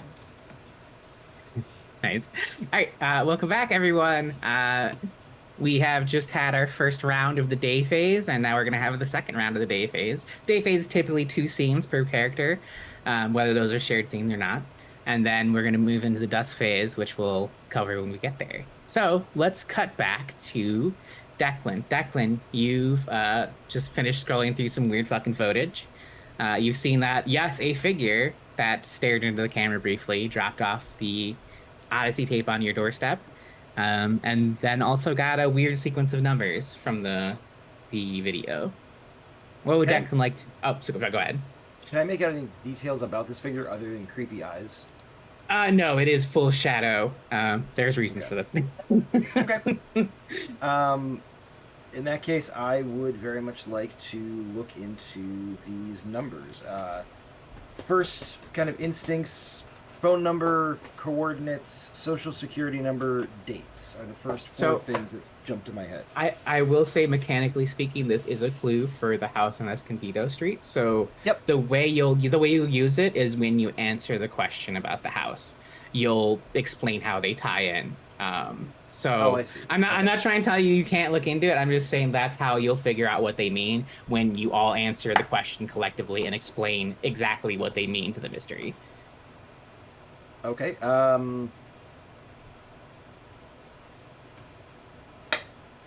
In that case, I have no idea what Declan would be doing that's going to actually advance the game. So I will. You can, I mean, you have access to a computer. Obviously, you can research the house on the internet or the family, or you can always walk about town and see if anyone else knows anything. There's always the That- library, etc. Library is way more Declan's jam. Okay. Actually, yeah, one of the things I was going to ask is, so any news stories regarding the family's disappearance, as well as any like public records, have they been declared dead, or are they still considered missing? Things like that. All right, yeah. I was like, I guess I'll mention the library, the location that's not included in the game, but should be, or not included in the mystery, but should be. Well, it's gonna be. I think Yeah, in I one think- of the newer mysteries, Jason's like writing it and adding it in because he's like, I fucking everyone goes to it. Yeah, I do remember that being mentioned. I think in one of the, I think maybe it was the mystery writing YouTube that was mentioned. Anyways, so yeah, you can head on down to the library. Aaron's gonna go ahead and behind the name quick because there's gonna be a librarian. Probably that same librarian that's been there since I was a kid. Yeah, 100%. Oh, this is a name. Lupe.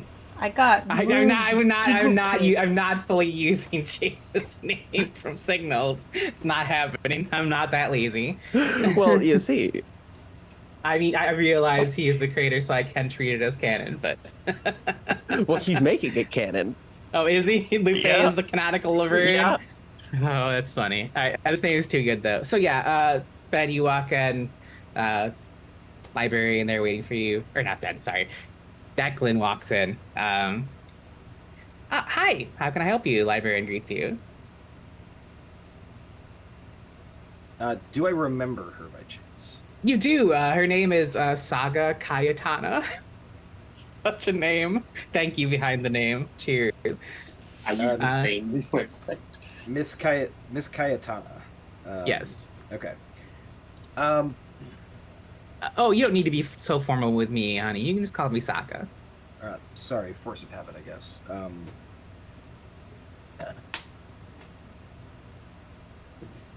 Like local history, newspapers, microfiche, anything like that. Sure. What do you know what time period or what you're looking to particularly? 94 and I guess throughout the 80s and early 90s, kind of culminating 94-ish. Okay. Anything in particular catch your fancy, or just that general period? Escondido Street, the Rappaports. Oh, I see. Chasing down some local legends. Yeah, just morbid curiosity. just kind of like squinting at you, like, you look a little bit familiar. Are you from the area? I mean, I used to be, yeah. I used to bring my my little brothers and sisters down here pretty frequently. So That makes sense. That's probably why I recognize you. All right, let me show you down. Go ahead and make the meddling move. You're not charming her, so I'm just gonna call it reason. yeah, it definitely is not. Charm does not seem to be charm. Declan's go-to, so we're not gonna call it this presence. We'll call it reason. All right, meddling. Mm,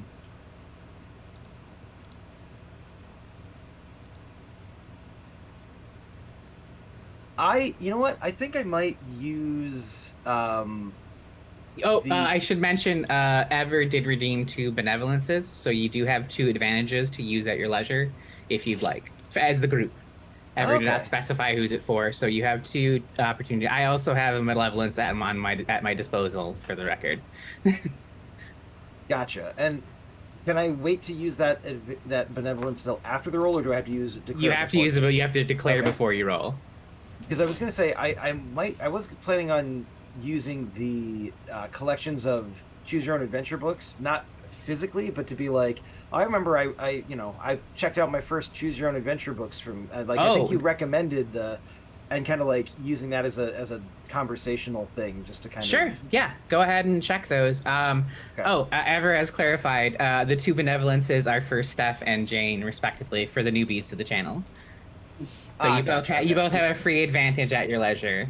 We I get guess it's a good beginner's thing luck. Neat. Yay! I guess it's a good thing I didn't want to use it because apparently I'm not cool enough.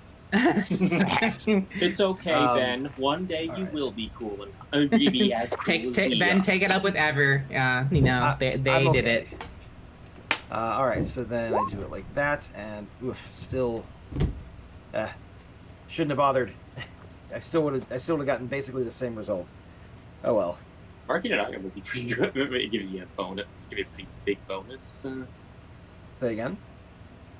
Did you actually mark the item on your sheet, or was that just role play flavor? No, I marked it on my sheet. I have to Oh. do that before the roll, right? Yeah. Yeah. Okay. But then you don't. Wow, I thought you that didn't- is. I thought you didn't need to roll if you marked an item. No, you do. It just gives you advantage.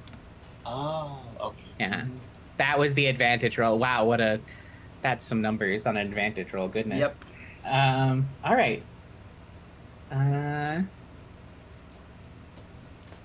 Actually, Well, I guess it did make a difference. Otherwise, it would have been a 6. So I'll take the. Oh, true story. True story. It would have been a 6, which would have had some fun implications. God, She's busy like- librarian every time, apparently. She's like, oh yeah, you owe me a library book from Yeah. however many years ago. Oh goodness. So, good lord, 2 malevolences and another benevolence. Apparently, Ever felt bad. Apparently, the guilt trip worked, Ben. Woohoo! Yay! Thank you. So, I'm if you want to unmark your books, that's fine. Or if you want to hold on to the benevolence, also fine. Up to you. I'll unmark the books because I know benevolence doesn't Sounds carry good. over. Yeah, it does not. So- Yeah, that is an important note. It's use it or lose it. Malevolence, if I don't use it, I'll just ask a mod to refund. So someone remind me to use it. Just kidding. All right. No, we so won't. No, we won't remind you to use to put. I'm counting on chat or a I DM will. for my.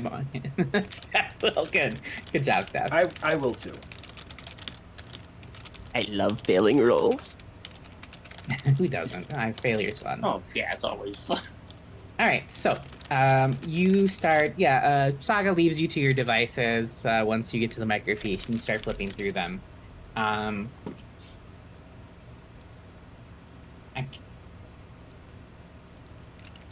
trying to think.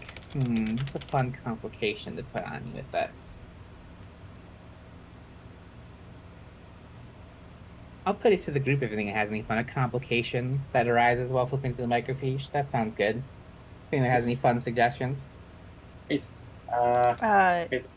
Police blotter report about someone close to you. Ooh, I like that. I mean, I really like the idea that No, actually, Declan does have like a 10-year overdue book, and now he's marked by the librarian. Perfect. You know what? Let's take it. I was gonna suggest you look through the photographs and you see the same, and you find the same eyes, and you can just tell those are the same eyes in that photograph. Oh, that'd be a fun advance the condition moment too. I think we're gonna. Why? I think I'm gonna take steps though.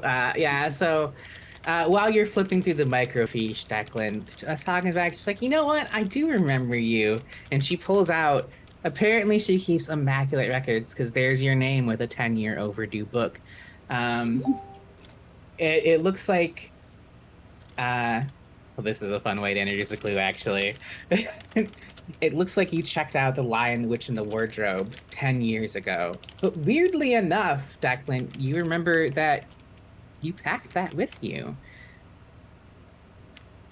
But like, as in, I brought it back to Deep. Well, I brought it to the house that we're all staying in. Uh-huh.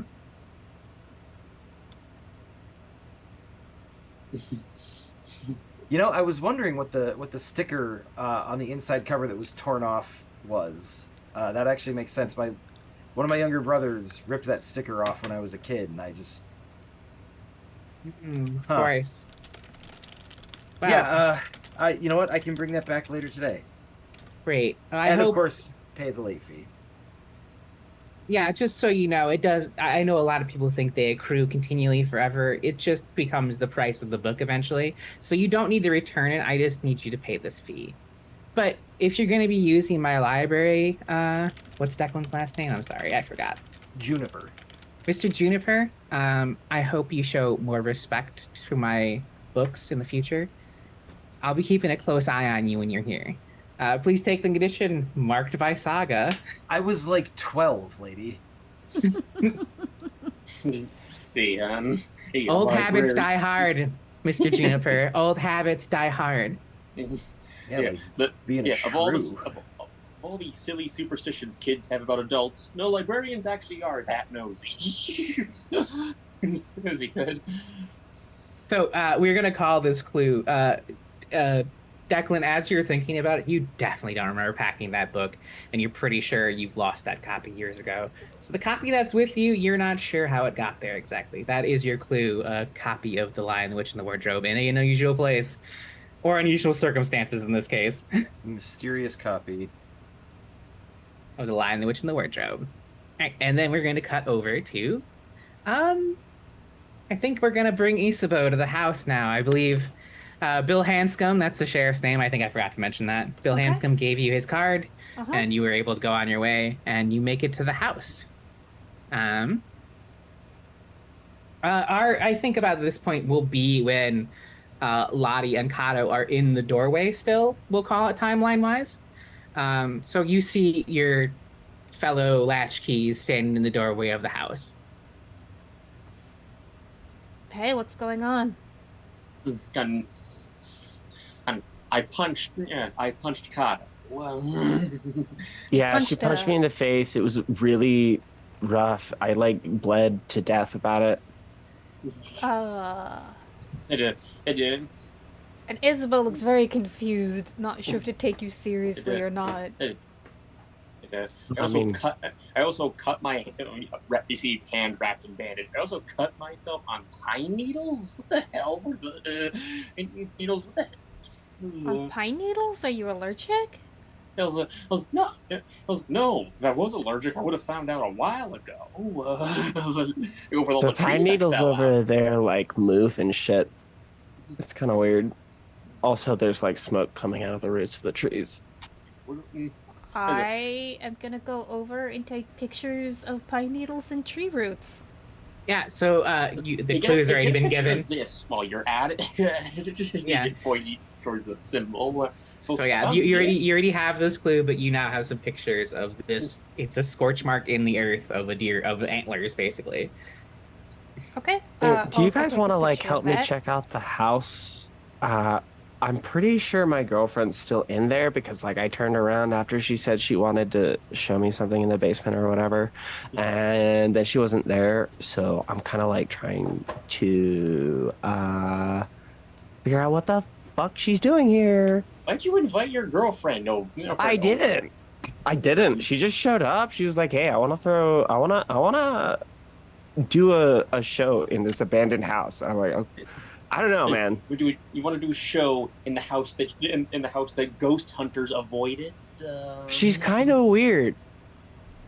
I don't know what else to tell you. That's what I like about her. She's fucked up. There are other kinds of effed up you can be. Even that doesn't. Yeah. Right. And so Isabel looks at the house and she's like, "All right, well, trespassing is a crime, but if You're pretty sure we're past that point. They have definitely broken entered. At least looks that way. well, they've committed the crimes.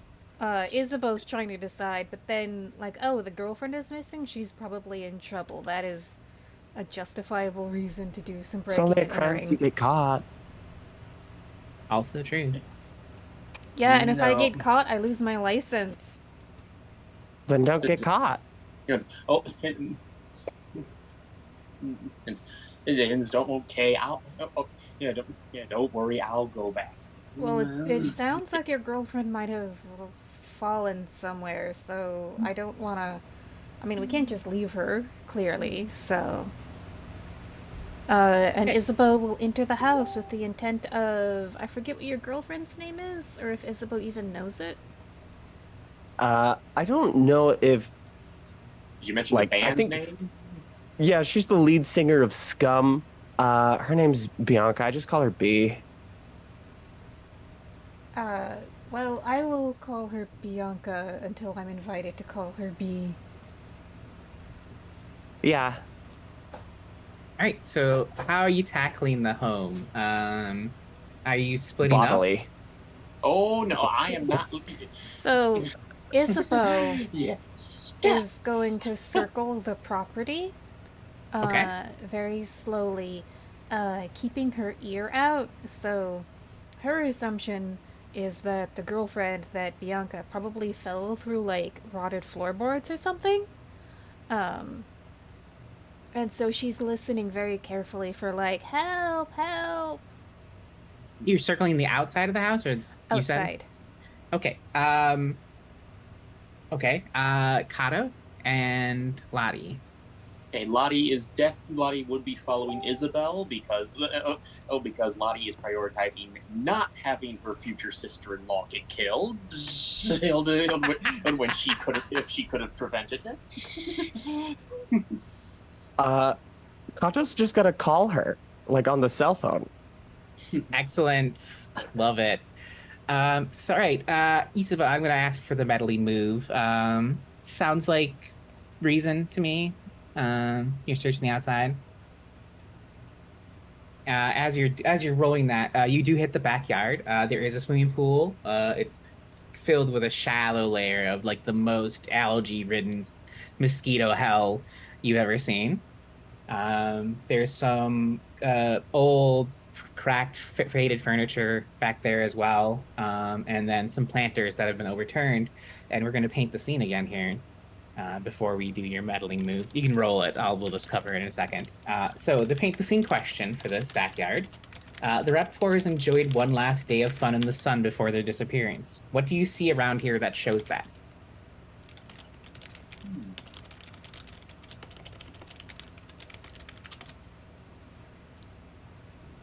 Yeah, could you repeat the question? Sure. The Raptors enjoyed one last day of fun in the sun before their disappearance. What do you see around here that shows that? This is where the backyard specifically. Oh, they should have a slip and slide, like an old Slip and decayed slide. slip and slide. Oh yeah, it is the grungiest slip and slide that ever slip inside. Covered in slugs by now, I imagine. And like leaf mulch and Oh god, horrifying. don't lift it I up. think- There's terrible shit underneath. For sure. I think you'll find that the past tense version of slip and slide is slipped and slowed. Just thought I'd put that out there. Thank you. Okay, this whole night was worth it just for that. All right. So we can Oh, I like the idea of there being a trampoline that has long since rusted and broken. But yeah, they did have a trampoline set up on that day. Oh yeah, all the fasteners are snapped, so it's just kind of like the sad trampoline. Yeah, I Yeah. like it.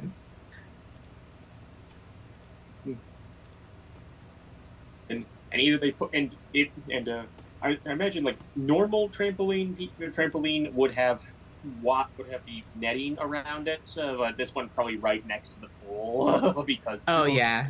an incredibly unsafe decision. I mean, those raptors are supposedly criminals, so it makes sense that they'd, not be safety conscious. I think there's a bouncy castle, and for some reason, it's still completely inflated. Oh, I hate that and love it. And so, anyone else hear an air compressor? That's what I The thought. sounds of yeah. But as you hit the backyard, you do get the whiff of I think there's one more. No, it should be everyone. Ben, Oh no, never mind. Yeah, I thought Ben went because of the slip and slow. Sorry. Slipped and slowed totally threw me Slipped and off. Go slowed. ahead. no, that one's for free. So there is also in the backyard a fairly amateurishly constructed and garishly painted doghouse, as well as a number of kind of makeshift like dog run, like the obstacle course things. Because, agility training. Yeah, because Elliot was trying to train the family dog on that stuff, but the dog did not disappear. The dog was adopted out following their disappearance. I was going to check in and be like, the dog, nothing bad can happen to that dog. The dog's fine, but Great. all that stuff is still around. Excellent. Yeah, That dog's name, Mr. W. God damn it, Steph. cameo. I'm not going to shut up about it. I'm not going to shut up about it. I'm Mr. going to be annoying Worldwide, about it the the whole Pitbull. time. God. Okay. Anyways, all right. Rachel. Sorry. Isabeau, go ahead and give me the meddling move with reason, please. The meddling move with reason. And you know what? Because you're a little nervous about this whole B&E situation, I'm gonna go ahead and take advantage of one of my malevolences and make this with disadvantage, please. Okay.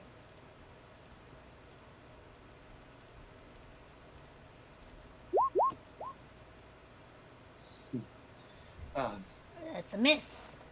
Excellent. So I'm guessing the awkwardness of friend's girlfriend and sister of your boyfriend, friend on top of Well, everything former. else. He's Former my boyfriend. ex. We haven't Ex, yeah. spoken in years. Yeah. Wait, X. I thought you were still dating for some reason. No, no. Out of character, I thought you were still dating. I mean, No, what a 'cause, big like- character. She thought so too. Cause like that's the Hallmark movie plot, right? Like the girl leaves the small town, gets a Yeah. great career, and like dates a string of losers, only to come back and find her blue jean and flannel boyfriend is like the right one all hometown along. hunk. Yeah. Yeah. Hometown hunk barf. All right. Well, I mean, that's why I made him a general contractor. Fair enough, You don't fair. give Flappin a job. So as you're kind of rooting around this backyard, you hear a woman clear her throat. Excuse me. Hello. Can I help you? You see this woman. Her lips are very obviously stained with red wine. And as she approaches, she has this very tight bun helmet of hair, very authoritative energy, very wine mom energy, and she kind of crosses the backyard to you. And then that's when you kind of get a whiff of the wine on her breath. Can I help you? Oh. Are you is this your house? No, this house belonged to a family who just decided to up and leave. My name is Patience Head. I'm the head of the HOA for this neighborhood. I don't recognize any of you, so I'm assuming you don't live here. Oh no, we're from Deep Lake. We just didn't we grew up here. We just moved back. I see. And what exactly are you doing here? This isn't where you're staying, I assume. I What mean, are you, a as the cop? the HOA, I have a So, responsibility to keep an eye on what's going on in this neighborhood. so Isabeau's gonna jump in and just gonna turn on the charm and like, yeah, I grew up here and one of the biggest memories in my house or that I have is just how beautiful the architecture was and all these houses. And I'm just looking at this house and it's just got such great bones, and I'm really thinking of it as a fixer upper. Because clearly it could use a lot of work, but I see it's got some really inherent curb appeal. Yeah, I'm gonna like the smoking roots. Isabeau, I'm fully gonna need the day move with presence. What are you afraid is going to happen if you fail? Uh, so essentially, Isabeau is going to. This whole spiel is like, hey, I'm a prospective buyer, and if I buy it, I will fix it up and improve the property values. So get the fuck out. Uh-huh. So, um, uh, so essentially, the worst thing that could happen if she fails is that, what was her name? Patricia? Patience. Patience. Patience. Patience. Patience recognizes her and says, "There's no way that trailer trash like you could afford this place, so get the fuck out." All right. Sounds good. Go ahead and roll the day move with presence, please. Okay. Mild success. May I suggest a possible complication if, like, she does? When when you say this is a fixer-upper, for Lottie, forget my own character's name. It chimes in, "I'm the fixer," fixer, and Patience gets the wrong idea about that, and now thinks we are a couple. Now thinks we are a couple looking to move in. Oh, that's so fucked up. That's so Yeah. fucked up. If she does recognize Isabeau and like, but you dated his brother. That's just not Christian. Hmm. She's sizing you up the way you're dressed now. It's clear she does. I have an idea. I appreciate the suggestion, but I have an idea.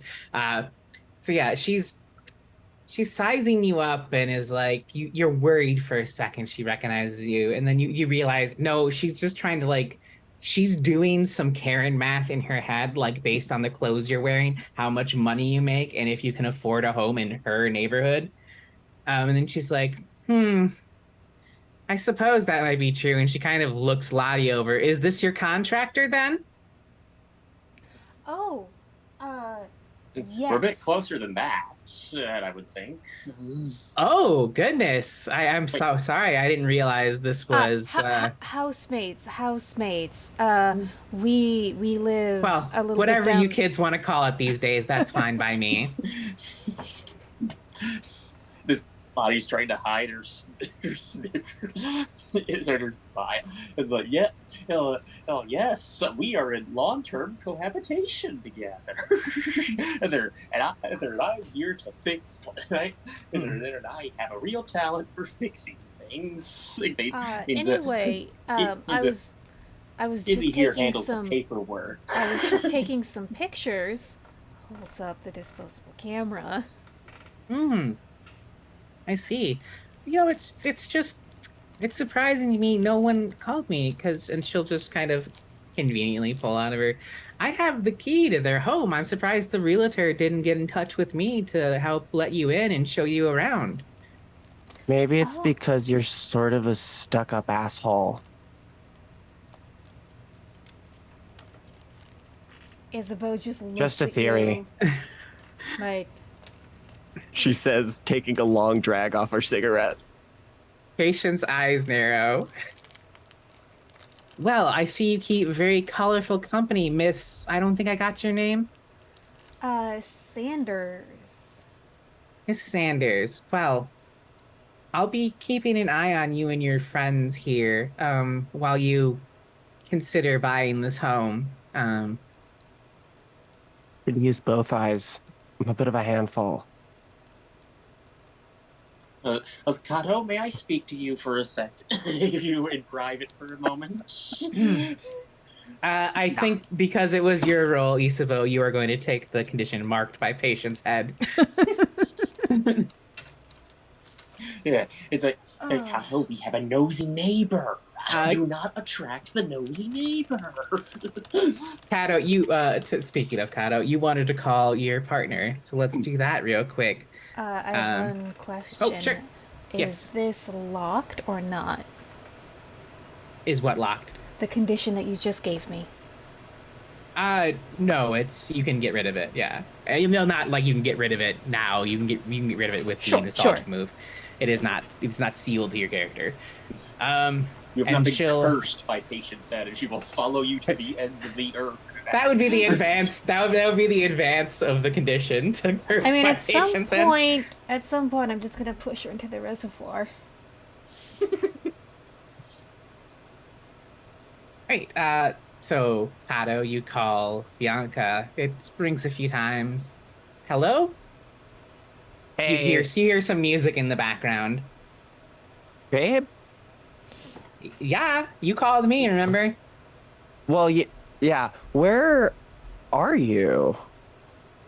I'm at a show in Phoenix right now. It's at this cool biker bar. They have a lot of rockabilly bands there. Aaron pulls on real life experience. Wait, what? But okay, but you were just in this like fucking weird ass abandoned house with me, and no, what? What? How are you in? Well, What are you you said talking about? I'm not. Why would I be there? that's what I was asking, and you were like, "Oh, this is." I wanted to come over because like you were. I don't know. You gave some bullshit excuse, and like I was like, okay, that's fine. I thought that you got in trouble with the cops again. You were like on the run again. But like, I don't know. You said something about wanting to put on a show in the abandoned house, which like sounds pretty sick, but also I didn't know how the fuck you got here.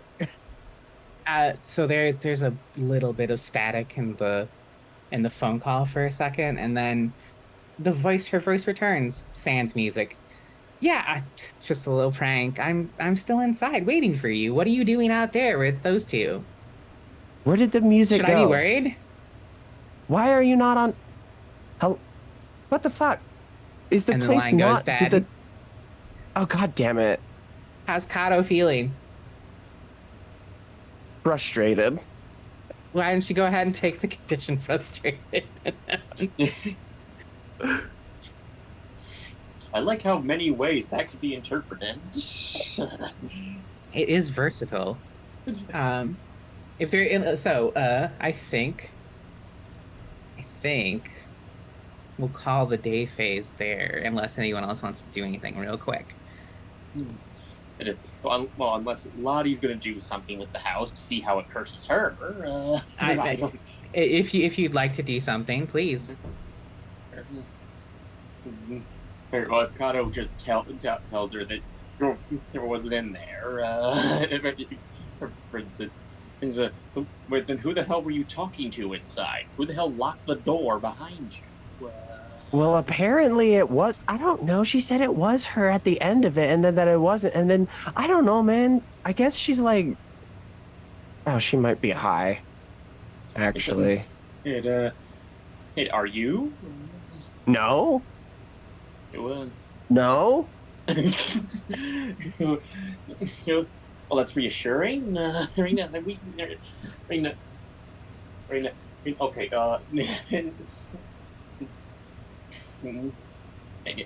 So Lottie's gonna look in through the window. Dope. But okay. I feel like we can ask for a meddling move here, depending on what window you look in. So what, Ooh. is someone living in here?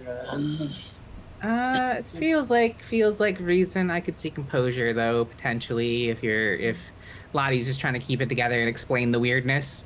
Yeah, But it feels more like reason, but I can see composure both are too. +1. Okay. Your choice then.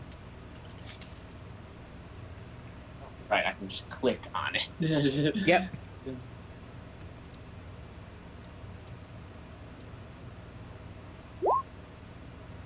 I'm glad I rolled that. Nice. Oh, well done. Yeah, I'm imagining Excellent. that she looks at the window and she can open up the window and look in the house. So the window you happen to peer in is a bathroom window, and it does open. You kind of peek in, and weirdly enough, you see it's immaculate except for one thing. It looks like someone has absolutely annihilated the bathroom mirror on the medicine cabinet, and it is shattered into pieces and fallen into the sink. That is your clue. Huh? Your clue is a smash mirror. So she sees that what's in here. Nope. We're gonna but we're going back to we're going home. It's like but ladies, we're going home. We're going back. Forgot our house. On the street. Good old 26 Roadbecker Street. Okay, Yeah, so we're we're going gonna back to call. Rodenbecker. So yeah, you've been harassed by Patience Head, and you feel like maybe it's time to beat feet. Declan, you've been harassed by the librarian, and feel like maybe it's also time to beat feet. So you return to 20. Isabeau will take just a couple more minutes to sort of like cement the lie, although now she's like kind of full of spite. Where it's like, I could afford to buy this house. I could just buy this house, you asshole. But then I have to put up with her as a neighbor, so fuck that. But anyway, just gonna kill the disposable camera by taking the pictures. Okay, sounds good. You have the. I'll say you have the entire floor plan. For sake, there is TV room, master bedroom, Elliot's bedroom, Abigail's room, and a basement. And then kind of the kitchen and such. And I'll drop it off at like a next day photo place. Okay. All right, so let's move to our first dusk phase. So in order, this is how things resolve. Resolve any moves that are resolved during dusk phase. There are none currently. I think that's all custom move stuff. So the big question now, do you watch an Odyssey tape tonight? I think I do. so. Speaking of, I do owe Kato an Odyssey tape, and I do owe you a trinket. So, Kato, when you get back to your room at 26 Rodenbecker, on your bed is a sealed middle envelope, and you open it up, and there's that notorious purple case. I will reveal. I won't reveal it yet. I'll reveal it if this is what you watch. You have a Odyssey tape, Happy Jack 06 duress signal, pure white pretext.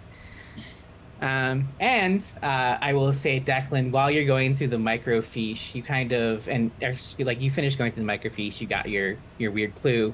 You kind of jostle a shelf as you walk by, maybe deliberately, maybe not. Maybe you're feeling spiteful at what Saga said to you, and purple turtle shell case hits you on your shoulder and falls into your hand.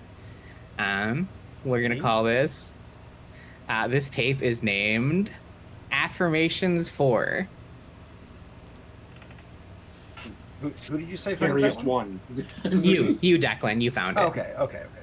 Yeah, someone I know who Lilabs VT redeemed Find a Trinket, so we're gonna call this trinket an Odyssey tape.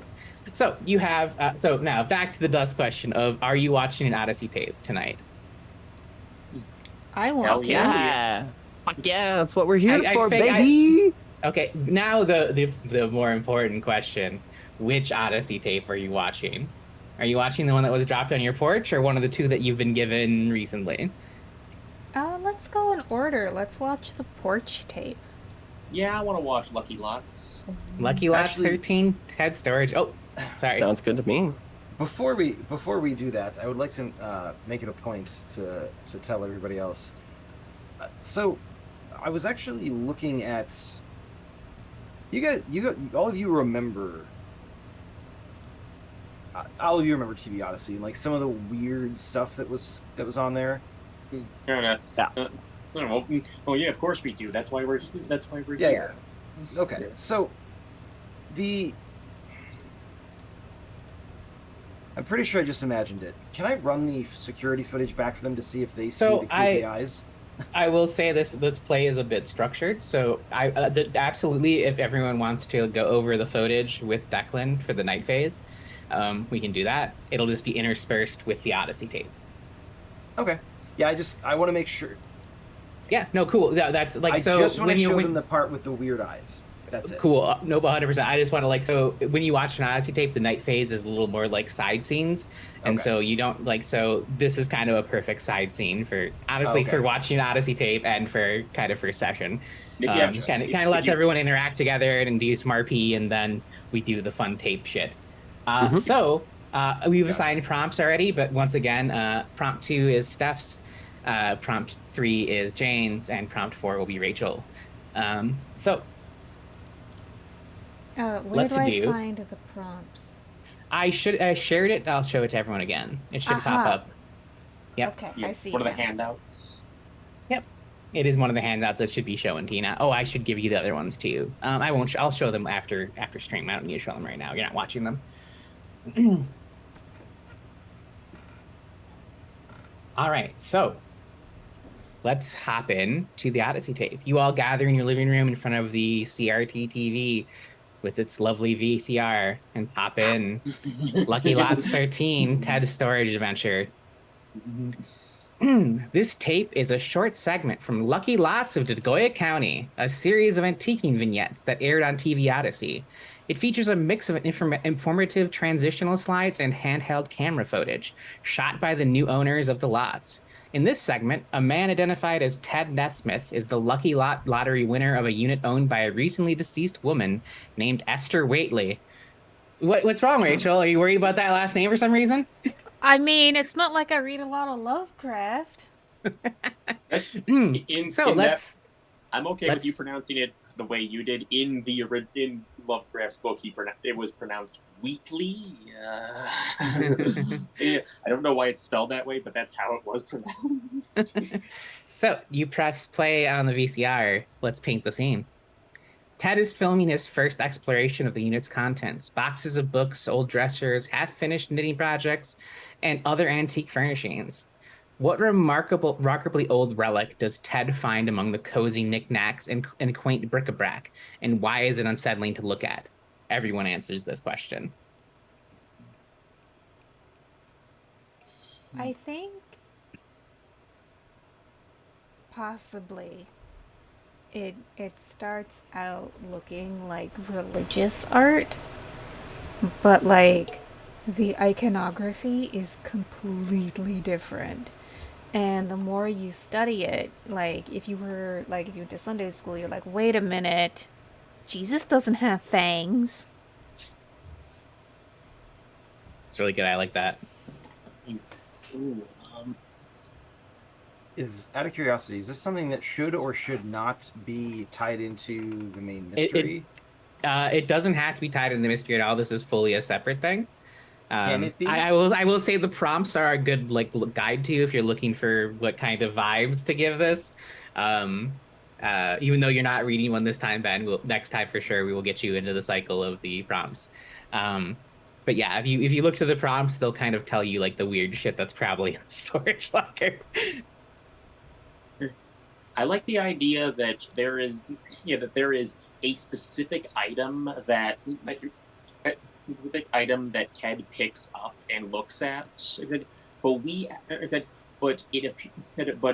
When the recording of it kind of looks like the footage has been burned. It kind of looks like a burn The cigarette burn mark. VCR, and we thought like, oh, it's just the image, but then he moves it around in his hand, and the cigarette burn moves around too. And you're wondering, wait, what? How can so Perfect. what is that item, and why is it? Why did it? Like, how did looking at it damage the film? Perfect.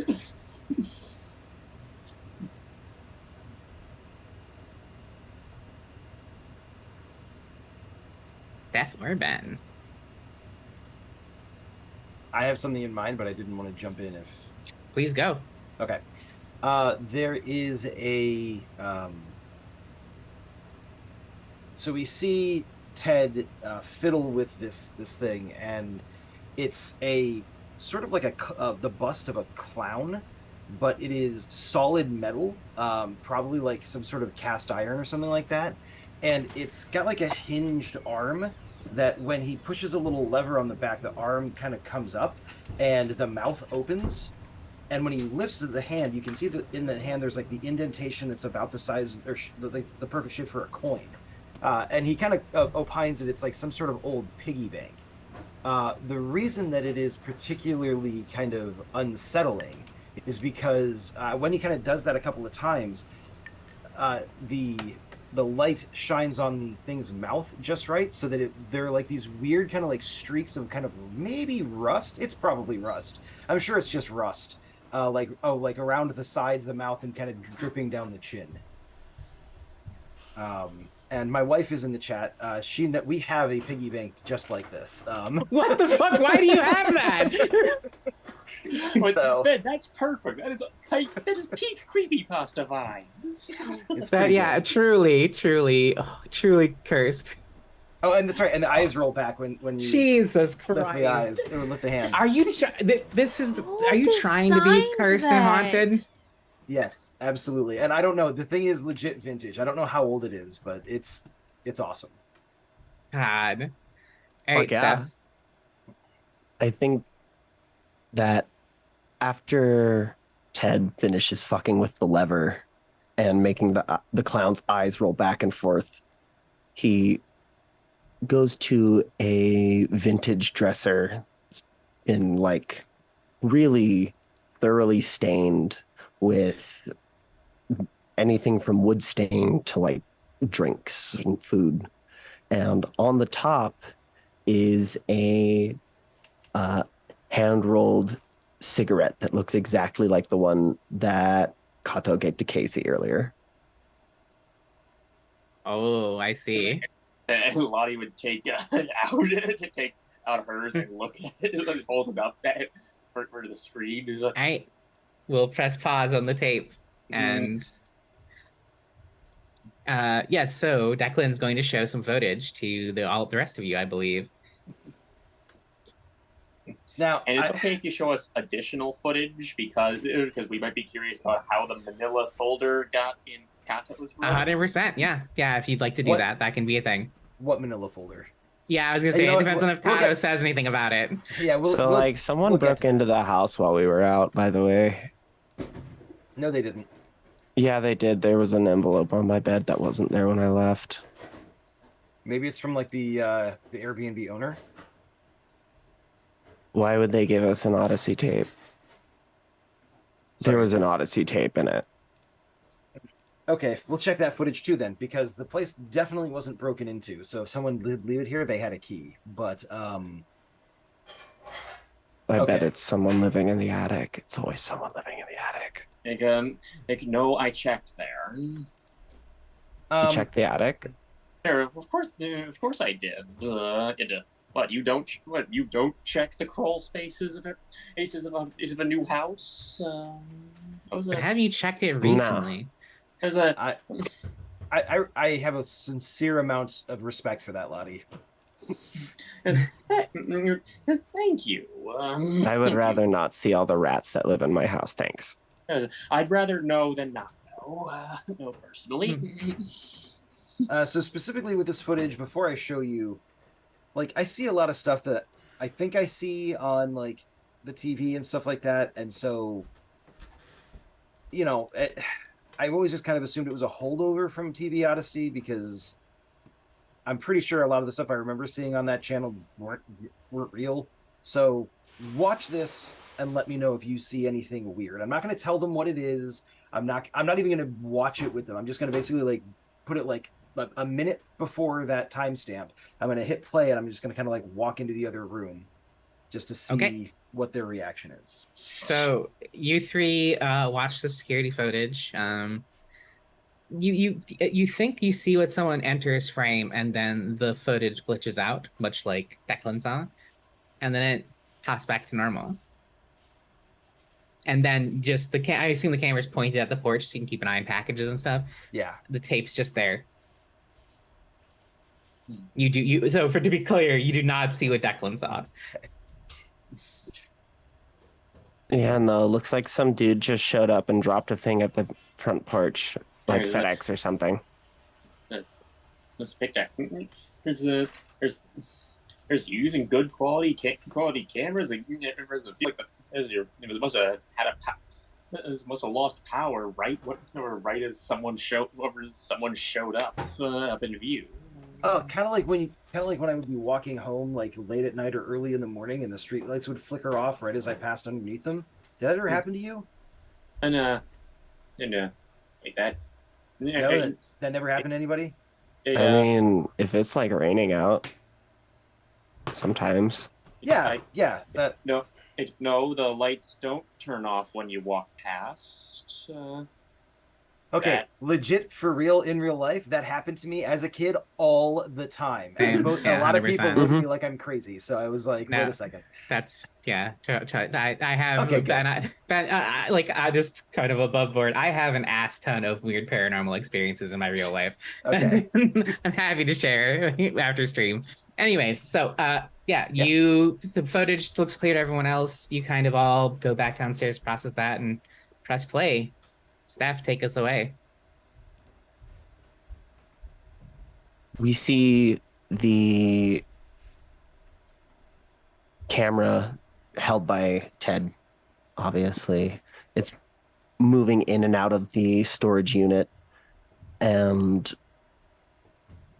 just walking around the hallway and back inside, just checking out the area. But every time that he stops, he pans the camera very meticulously, examining every angle of the storage unit. And as he does so, he notices these small holes in the walls. They're perfectly rectangular and almost look like door frames, but they're small, as if a doll or an action figure could walk through them. And as he puts the camera up against one of these little holes, we can see this long, almost infinitely spanning tunnel that looks like a bunch of missing textures that cover the walls. Excellent. Press pause. What would the latchkeys like to do in between this little break? Drea made a hilarious comment. She does that. Yeah, Drea, Drea, that is perfect vibes for us. So, well, Declan, you've discovered that your footage does not look that weird to your fellow latchkeys. There was mention of a crawl space, if that would like to be investigated by someone again, or whatever else that we like to do in this little brief interlude. I'd also like to check my copy that I have of The Lion, the Witch, and the Wardrobe that I don't remember bringing, but somehow distinctly remember being here. Excellent. What about everyone else? I'll check the attic again. No, Excellent. all right. To make you happy, I'll check the attic. Beautiful. Ponto's calling Bianca again. Okay. Isabeau. I think Isabeau just retreats to the kitchen and pours herself a couple fingers of whiskey. Sounds good. Alright, we'll do Declan first. So yeah, you pull out your copy. It's not your copy at all. This one has... Is it in my luggage, or is it just in the room? It's in your luggage. Fully. Fully in your luggage. Definitely not the copy you borrowed from the library. Not that you probably remember it that clearly, but it's definitely not. There's actually just kind of... It's faint, but you could make out another name that's very, there's not enough... There's too many letters in the last name for it to be your name. Like this was someone's book, but you can't really make out whose. So they catalog cards. The names. No, more like someone wrote their name in this book, to make it theirs. Oh, okay. But it's so faded with time. Can I flip through the book to see if there's anything identifying anything really particularly weird about it, other than it just being in my in my stuff. Yeah, I'll just say straight up, the weirdness is that this book is Okay. not yours and was in your luggage. Okay. We'll cut right over to Lottie. Lottie, why don't you go ahead and give me... I'm okay with. Do you want to wait until the next press pause to do my scene in Oh, the attic? sure. That's fine then. So Kato, phone rings again. Hello. Music's still playing. Are you? Is everything okay? We got cut off last time, and I couldn't like reach you. Yeah, everything's fine. But, like, are you okay? I mean, yeah, I think so. I'm kind of like annoyed about this whole thing. Like, you keep telling me that you're in, the place that I'm at, and then no, actually, you're in Phoenix performing or whatever. And no, I'm in the house. I'm just waiting for you to come back in. And no, I'm actually still in Phoenix. Like, what the fuck, girl? I don't understand. What are you talking about? What are you talking about? I never said anything about a house. What? But I was just, you were there. Are You you wanted me to, drunk like, or go into a- high or both? Not yet. Are you? I'm at a bar. Of course I'm drunk. Well, oh, all right, yeah, that's fair. But like, I don't get it, girl. What? You're not in New Mexico. No, of course not. Why would I be there? What the fuck? Am I hallucinating now? Is that what I do now? Is that my thing? Fuck. I think we're gonna maybe advance frustrated to something. What do you think it advances to?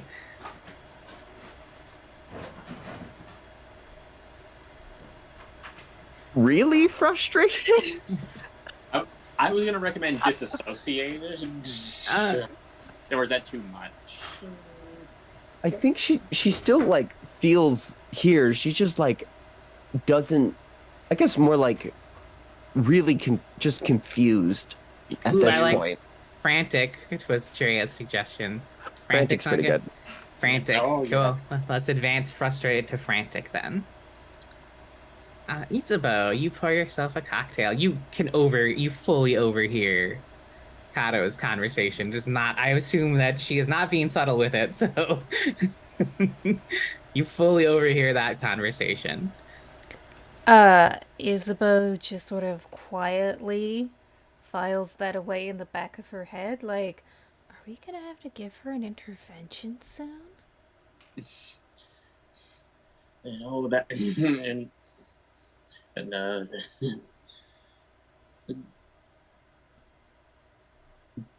Hey, but yeah, you pour yourself a little cocktail to calm your nerves, and dude, that patience head is just real stuck on you though. I think that's the only thing running through your head as you take sips of that whiskey is that fucking stuck up bitch. Like, I really want to get one over on her, cause fuck her and fuck people like her. And I could buy that house. I could buy her house too. there's a there's a Oh, I think we're gonna call this taking a condition, Isabeau. This sounds like pure arrogance. Okay. I mean, do you want to be venting that to Lottie? Because I'm okay with saying Lottie's in there making popcorn in the kitchen making popcorn. According to Oh yeah, no. Oh, So yeah, I think she's just almost just sort of like free associating with and that bitch earlier today, I could buy that house. I could buy that house with the cash I have on hand. I wouldn't need a fucking mortgage, and she has the gall to come up to me and I could buy that house. I could buy her house. I could buy her house and then become the president of the HOA, and let's see how she likes it. But then I would be stuck here for years. God damn it. Pours another shot. Yes, well, you'd also be married to me, so me, and I'd be, and that would, would that make it better or worse? I'm just not touching that with a 10-foot pole. That's fair enough. Fair enough. And you see that she kind of wants to ask about your brother, but decides not to. Uh, um, Instead, like, she just sublimates that into pouring another shot into her glass. you, you, you glance, you think about it, look away, he misses you, you know. Oh, I think that's where we'll cut. Where I think Isabo, like with her reluctance already, is like, nope, and everyone reconvenes in the living room. We'll come back to that. Yeah, she pretends not to hear you. Yep. All right, we plus play again. Jane, you're up. Okay, now, hey, yeah, well, now the camera has been set down in the corner of the fully empty unit, and the interior looks much larger than it did in the last clip. If like more than twice the size of what you estimated of it previously. A Ted is over by the far wall, cutting into it with an industrial angle grinder. So, what happens that causes Ted to suddenly stop? Oh, is that a question for me or for everyone? Mm-hmm. It's for you. Suddenly Yeah, stop. this is fully your prompt. And as he is cutting into the wall, suddenly something starts coming out of the crack in the wall that he's cut, the cut he's made in the wall, and and from a distance it sure looks like blood as it starts dripping down, but what is the absolute? It'd be creepy enough for the wall to be bleeding blood when he cut it, but as the blood rolls down, it becomes staticky and flickers, so that you suddenly feel like it suddenly feels like it feels like watching a recording of bleeding. And that causes him to stop, turn around, run, and grab the camera. And we're on his way out. Hey, press pause. And popcorn. I'm a stress. And what? I'm a stress eater. So on this pause break, attic still investigated, but I have a feeling Isabo and Lottie have maybe a conversation they want to have, or don't. No. So Isabeau pretends not to hear that last conversation, and just leaves the kitchen to go watch the video, and just does not acknowledge it in any way, shape, or form. Yeah, sounds good. I actually wonder if it would have been better for Lottie to say not he misses you, but I miss having you around. I like he misses you personally. Okay, it's spicy. Yeah, great. We like the spice. Yeah, yes. So you're all right. Make you, all right. If I'll make you happy, I'll go check the attic again. We'll call that. Okay. So, I think going up into the attic, we're gonna call. Doesn't feel It is nighttime, but doesn't feel that particularly dangerous to call it a night move. I'm okay with a night move as long as everyone else gets it. I'm okay with a night move with people, celebrities saying what I do find in the attic, because even if it's not dangerous, I'll do it this way. Like, the meddling move sounds fun for the potential of a clue. Isabo, I think I'll give you the same opportunity with scrubbing. If you're going to scrub through the footage, Declan, are you and Isabo doing that, or is Declan doing something else? Because there was mentioned that there was another incident with your home and something being left. So is Isabo and Declan, Kato, Declan's a little bit torn. If one or the other indicates a preference for having like someone there with them, then Declan will do that. Otherwise, if not, then I'll figure out what I'm going to be doing. But Kato, what's your vibe? Kato's going to step out on the front porch and smoke a bit. De-stress. Okay. I think I owe you a clue from your move still, Steph, so I think that's what we're gonna we'll probably make your Do you? final next. I Oh, mean, yeah. so yeah, I do. I every session I owe you a clue, so we'll have that happen. I know what's Lottie's vibe. As she is certain that as she's searching the attic, she will definitely look out the window and see Kato out there. And there have the staring at her from a long way, staring at her longingly, and then leave for at least a moment. Let's Declan, your dealer's choice if you want to go with Lottie or go through the footage with Isabeau. I assume it's your footage, so maybe I think it makes more sense for you and Isabeau to do the footage. That works. I'll do that then. Yeah, go ahead. Okay. So yeah, you kind of skip forward from the original thing to see the time you weren't in the house. Will the meddling move sounds fun here. I assume you're probably sitting at the head, Declan. These are your security cameras. I'm willing to call this an advantage roll as Isabeau has extra set of eyes while you go through this. If you all please RP to your heart's content, and then give me the meddling move when you're ready. Declan will definitely do the gesture to the chair and the computer. Oh. Be like, do you want to, or do you want me to? And kind of lets it trail off. You take care of it. I'll be an extra set of eyes. Yeah. So Isabeau works in the legal field. Is Isabeau a lawyer or? Yes. Okay. All right. Cool. Yeah. So in that case, Declan will sit down and will really quickly just put the timestamp back just before the thing glitches that he's watched earlier, and Sure. just see if it just glitches in the same way or if anything else happens, and then I'm going to assume that nothing weird happens other than just the Nope. skip. Yeah, Okay. just the skip, and then there's a perfect little tape on your doorstep. Okay.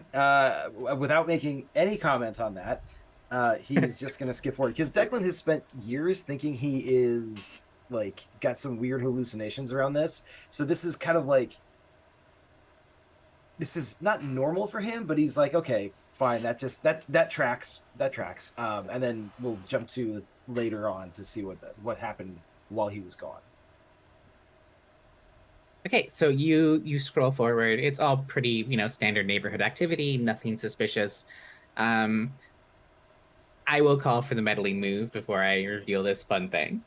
Since you're at the controls, I'll ask you to roll it. It'll be reason. I will give you advantage because there is an extra set of eyes.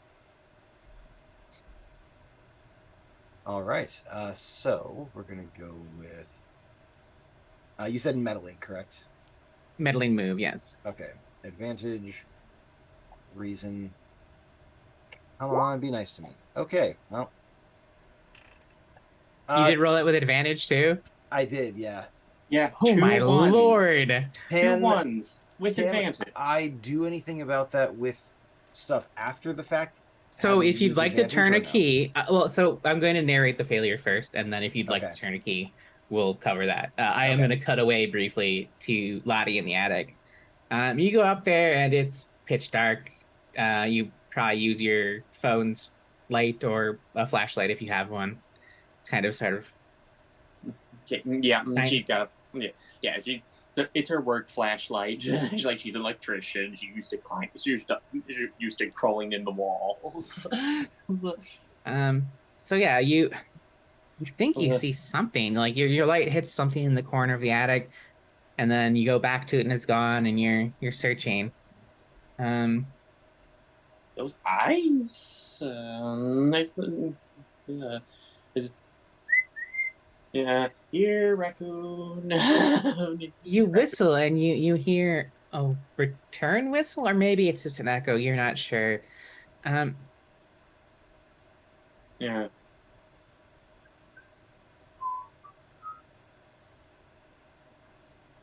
I do. I whistle. Aaron do can't whistle. Just heads up. You narrate you whistling. I Yes, whistle Aaron. do Yes, re mi to see if it echoes do re mi or if it goes fa it goes sol, la. fa sol la ti do. No, who's there? I think I'm gonna go ahead. it's not super dangerous. I'm gonna call it the day move still. What are you Oh, I'm afraid fine it's with the gonna night. happen? I'm okay with the Are you night sure move. you are you It's not- sure you want the it- night move? It is night. I'll call that my second malevolence is to make this the night move then. All right. So what are you afraid is going to happen if you fail? I am I am afraid I am going. Yeah, I know the thing Lottie is afraid of is that there is some is that something was up here the whole time that she couldn't find, and the first time, meaning that's not it, meaning it's not a person or animal. That is what she is most afraid of. That it isn't the logical explanation. I've been waiting for this all night. It's worse than that. It has been waiting for you, and it's going to drag you into the corner and consume you. We'll get them. Go ahead and roll. I think this is because of what you're afraid of. This feels like sensitivity. Oh, I will remind both Steph and Jane. You both have benevolences available to you if you'd like to use them. Okay. If I am going to use a benevolence here because my sensitivity is -1. Indeed, it is for all of you, I assume. So go ahead and roll sensitivity night move with advantage. And that is holy shit! All right, we are gonna. I would cut away, but it feels like you scour that attic and nope, it's I do want a moment where I seem to be in danger, and then I manage to escape. Sure. So yeah, you start to crawl in. You think you see the thing there. I'm okay with like moment where I start getting pulled back. Oh, I see. Well, it feels like great success. You're probably not gonna have anything spooky happen, but if you want it, I'll give it to you. I love to please. Okay. On a 10 plus, whoever rolled it actually describes the outcome. Oh, that's true. It is yours to describe. Okay, I know what a spooky thing can happen that doesn't get my character hurt. I have the moment of like I'm looking around, trying to find that glint of light, and I look over, and I look over, and just as my flashlight crosses over a pole, I see movement of what looks like I see movement of what looks like a leg, but not a human leg, stepping away from the beam. And as I motion the flashlight further, the attic window is open. And homage to a film from my real IRL childhood, Signs. I freaking love the scene where he looks and sees this alien stepping in a cornfield. Yes, good scene. We will cut away over to Kato. Oh, sorry. What the hell was that? What the hell was that? Ooh, how's Lottie feeling? She closes the window, locks it, takes some electrical tape and ties it, tapes the lock closed. How's she feeling after her spooky encounter?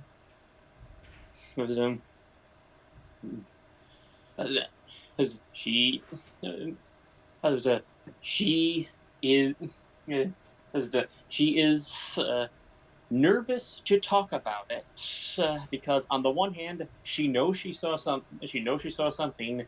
She doesn't know what it was. On the other hand, this means she didn't make it up.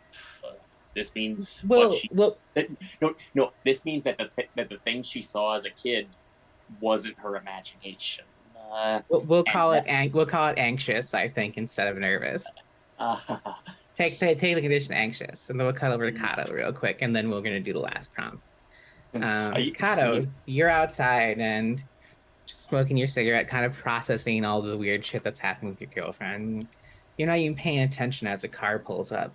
what does strike your attention though, as you hear the mailbox out in front of the house you're renting slam shut, in the car, this black Ford, not sure of the model, plates you don't recognize as normal plates either, Is it a drives away truck? from the mailbox. It's not. No, Okay. it's a typical like sedan. But yeah, so mailbox slams shut, car drives away. Huh. All right, I'll bite. Just gonna go up and look in the mailbox.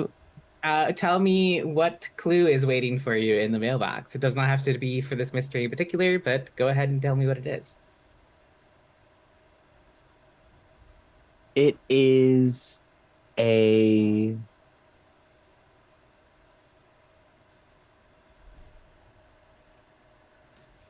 I think it's a rotten apple with like a family of worms inside. All right, sounds good. We're gonna cut this short because we're over time already because Aaron's bad at time management. So everyone, I'm gonna owe you a clue for next week. Do we have one more Lucky Lot scene We for do have Ben? one more last prompt. That's where we're gonna go to right now. I will owe you both a clue for Isabeau and Declan. I owe you a clue for next week. So yeah, last prompt, Rachel, you're up. All Let's right. play on the TV. So the footage cuts to grainy, pitch black darkness, and Ted is clearly quite nervous as he clicks on a flashlight, illuminating the rest rud floor of the storage unit, now cavernously vast. And so he keeps walking, and as you watch, he walks farther than he should in a normal storage unit. This is definitely somehow bigger on the inside. And he walks further until several figures become visible at the edge of the light. And it's hard to tell, but they're wearing, looks like black robes and white masks. And they're chanting something. It's not English, it's not any language that anybody recognizes. And they turn to look at Ted. And then emerging from the blackness behind him is another figure with long, like almost like white blonde hair, with a more elaborate white mask and antlers, like an antler crown. And in the figure's hand is an obsidian knife. And obsidian's really shiny, so it's hard to tell, is it just shiny or is it wet? And if it's wet, what is it wet with? Wonderful. And then the tape ends. We hit static. And that's what we're going to call this session. Thank you, everyone, for being here. Thank you to my players for it's been a fucking blast. I've had so much fun. One last time in talk order, tell us who you are, where we can find you, what exciting stuff's in your future. Hi everybody, Ben Ravensdale. You can find me here on this channel Thursday nights for this game and Monday nights at 6 p.m. Eastern for Dragon Age. Also, next week is at 10 p.m.? 10 p.m. 9 p.m.? I don't know. 10 After p.m. the Dragon Age game, next Monday night is the last Curse of Strahd session that we've been, for the series we've been streaming on Mondays. You can also find me on a channel called The Transverse on YouTube, where I am running a Marvel Saga RPG. It's a superhero thing of our own, like a universe of our own devising. So you can find me there. And upcoming here in the very near future, I'm going to be involved in a Mutants and Masterminds series on YouTube as well. And more about that will be available once details are available. So thanks very much for joining us. Sorry. No worries. I was going to say also, let's do stars and wishes with our outros. So stars and wishes from you, Ben, please. And thank you. If you're not familiar, those in the audience, stars are things you liked about the session, and wishes are stuff you'd like to see for next or later sessions. Go ahead, please. Stars, I mean, a cool game. Aaron clearly has a good handle on the whole the whole vibe. I think the rest of the players are nailing it. As far as wishes go, I mean, I just want more of it. I'm pretty easy to please, so everything is going pretty well. Okay. Jane, that is you. Okay. Yes, I am Jane. And I am at Trekkie140 on all social media, including the Firebird site. But you can find me on the Stolen Fires Discord server. Where I plan to be spending some more time now that I know how great the community is. And you might feel free to talk to me about games, and if you would like to play some games, I will be happy to host some. We love GMs in this community. Oh yes, I am.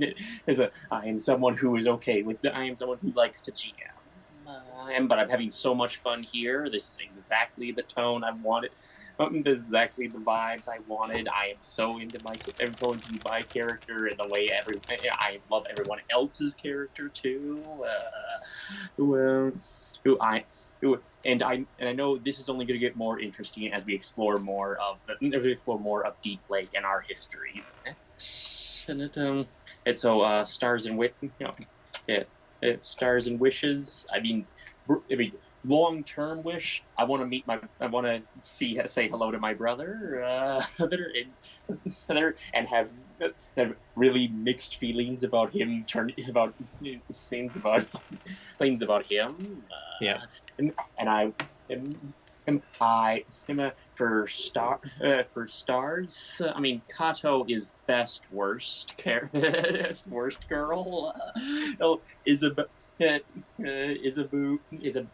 I keep mispronouncing it.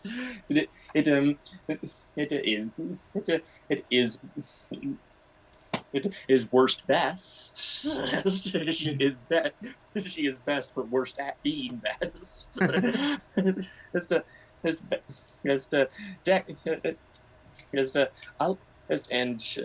Declan feels right out of Supernatural. Ben, and he fits. Ben, I enjoy Declan so much. And wishes, any? Oh, you already said that. You already did. Family stuff. Yeah. Well, I mean, more immediate term. I want some juicy drama. We already got. It's already been spicy. Let's be real. Romantic. I want some romantic drama with Kate. I want some uncomfortable tension with Kato. Got it. Right. Rachel. Hello, my name is Rachel. You can find me Stolen Fires pretty much everywhere, including the Burning Bird app for as long as it remains burning, and then Blue Sky, where everyone seems to be transitioning. I'm also poking around on co-host. That seems pretty cool. And I'm Stolen Fires pretty much everywhere. And so as for my stars and wishes, the interaction with Patience was pretty cool. I really liked that. She's the worst / best. Yeah, and I know that we're not supposed to talk about our character's childhood, but I totally have this very elaborate backstory all planned out, and I can't wait to reveal it. I'll make sure to make you turn keys. I gave a couple hints today, but yeah, should be good times. Excellent. Steph? Yeah, I'm gonna do my stars and wishes first. Stars for Ben. I love Declan. I think he's a very intriguing character. I'm excited to see more of his his deal, what his whole deal is, because he's mysterious in a way that feels like he should be in the between and not public access, and that is very exciting for me personally. For Jane, I like that Lottie is just so very clearly and easy to pick up that they are just an active time bomb of anxiety. At any given moment, they will explode and it will be awkward for everyone involved, most of all her. Love that. Love that for us. And you wonder why she wants to reconnect with her past. You see how her present turned out? I need to find something more. For Isabeau, I like the sort of like straight man aspect to playing the rest of it. Like, yeah, no, all of the rest of these people are kind of weird and abrasive. I'm just gonna have to be the face, and just her accepting that and just taking that on immediately. Really loved that. And stars for you in specific, Rachel, for like going Oh, with thank you. Kato being like definitely making the situation with Patience worse and not being like, I don't know. I appreciate that you were willing to go with that on Absolutely. like a meta out of character level. Aaron, everything was fucking great. I loved all of the characters, the NPCs. I am excited to see more about what happens with Escondido Street and the the Phantom Bianca. That's very exciting. Uh, Thank you. yeah, I as was very far proud of Fan of Bianca. very good. As far as wishes go, I am excited to start getting Keys of the Child turned. I want to see everyone's like. I'm most interested in seeing which Key of the Child everyone picks for first.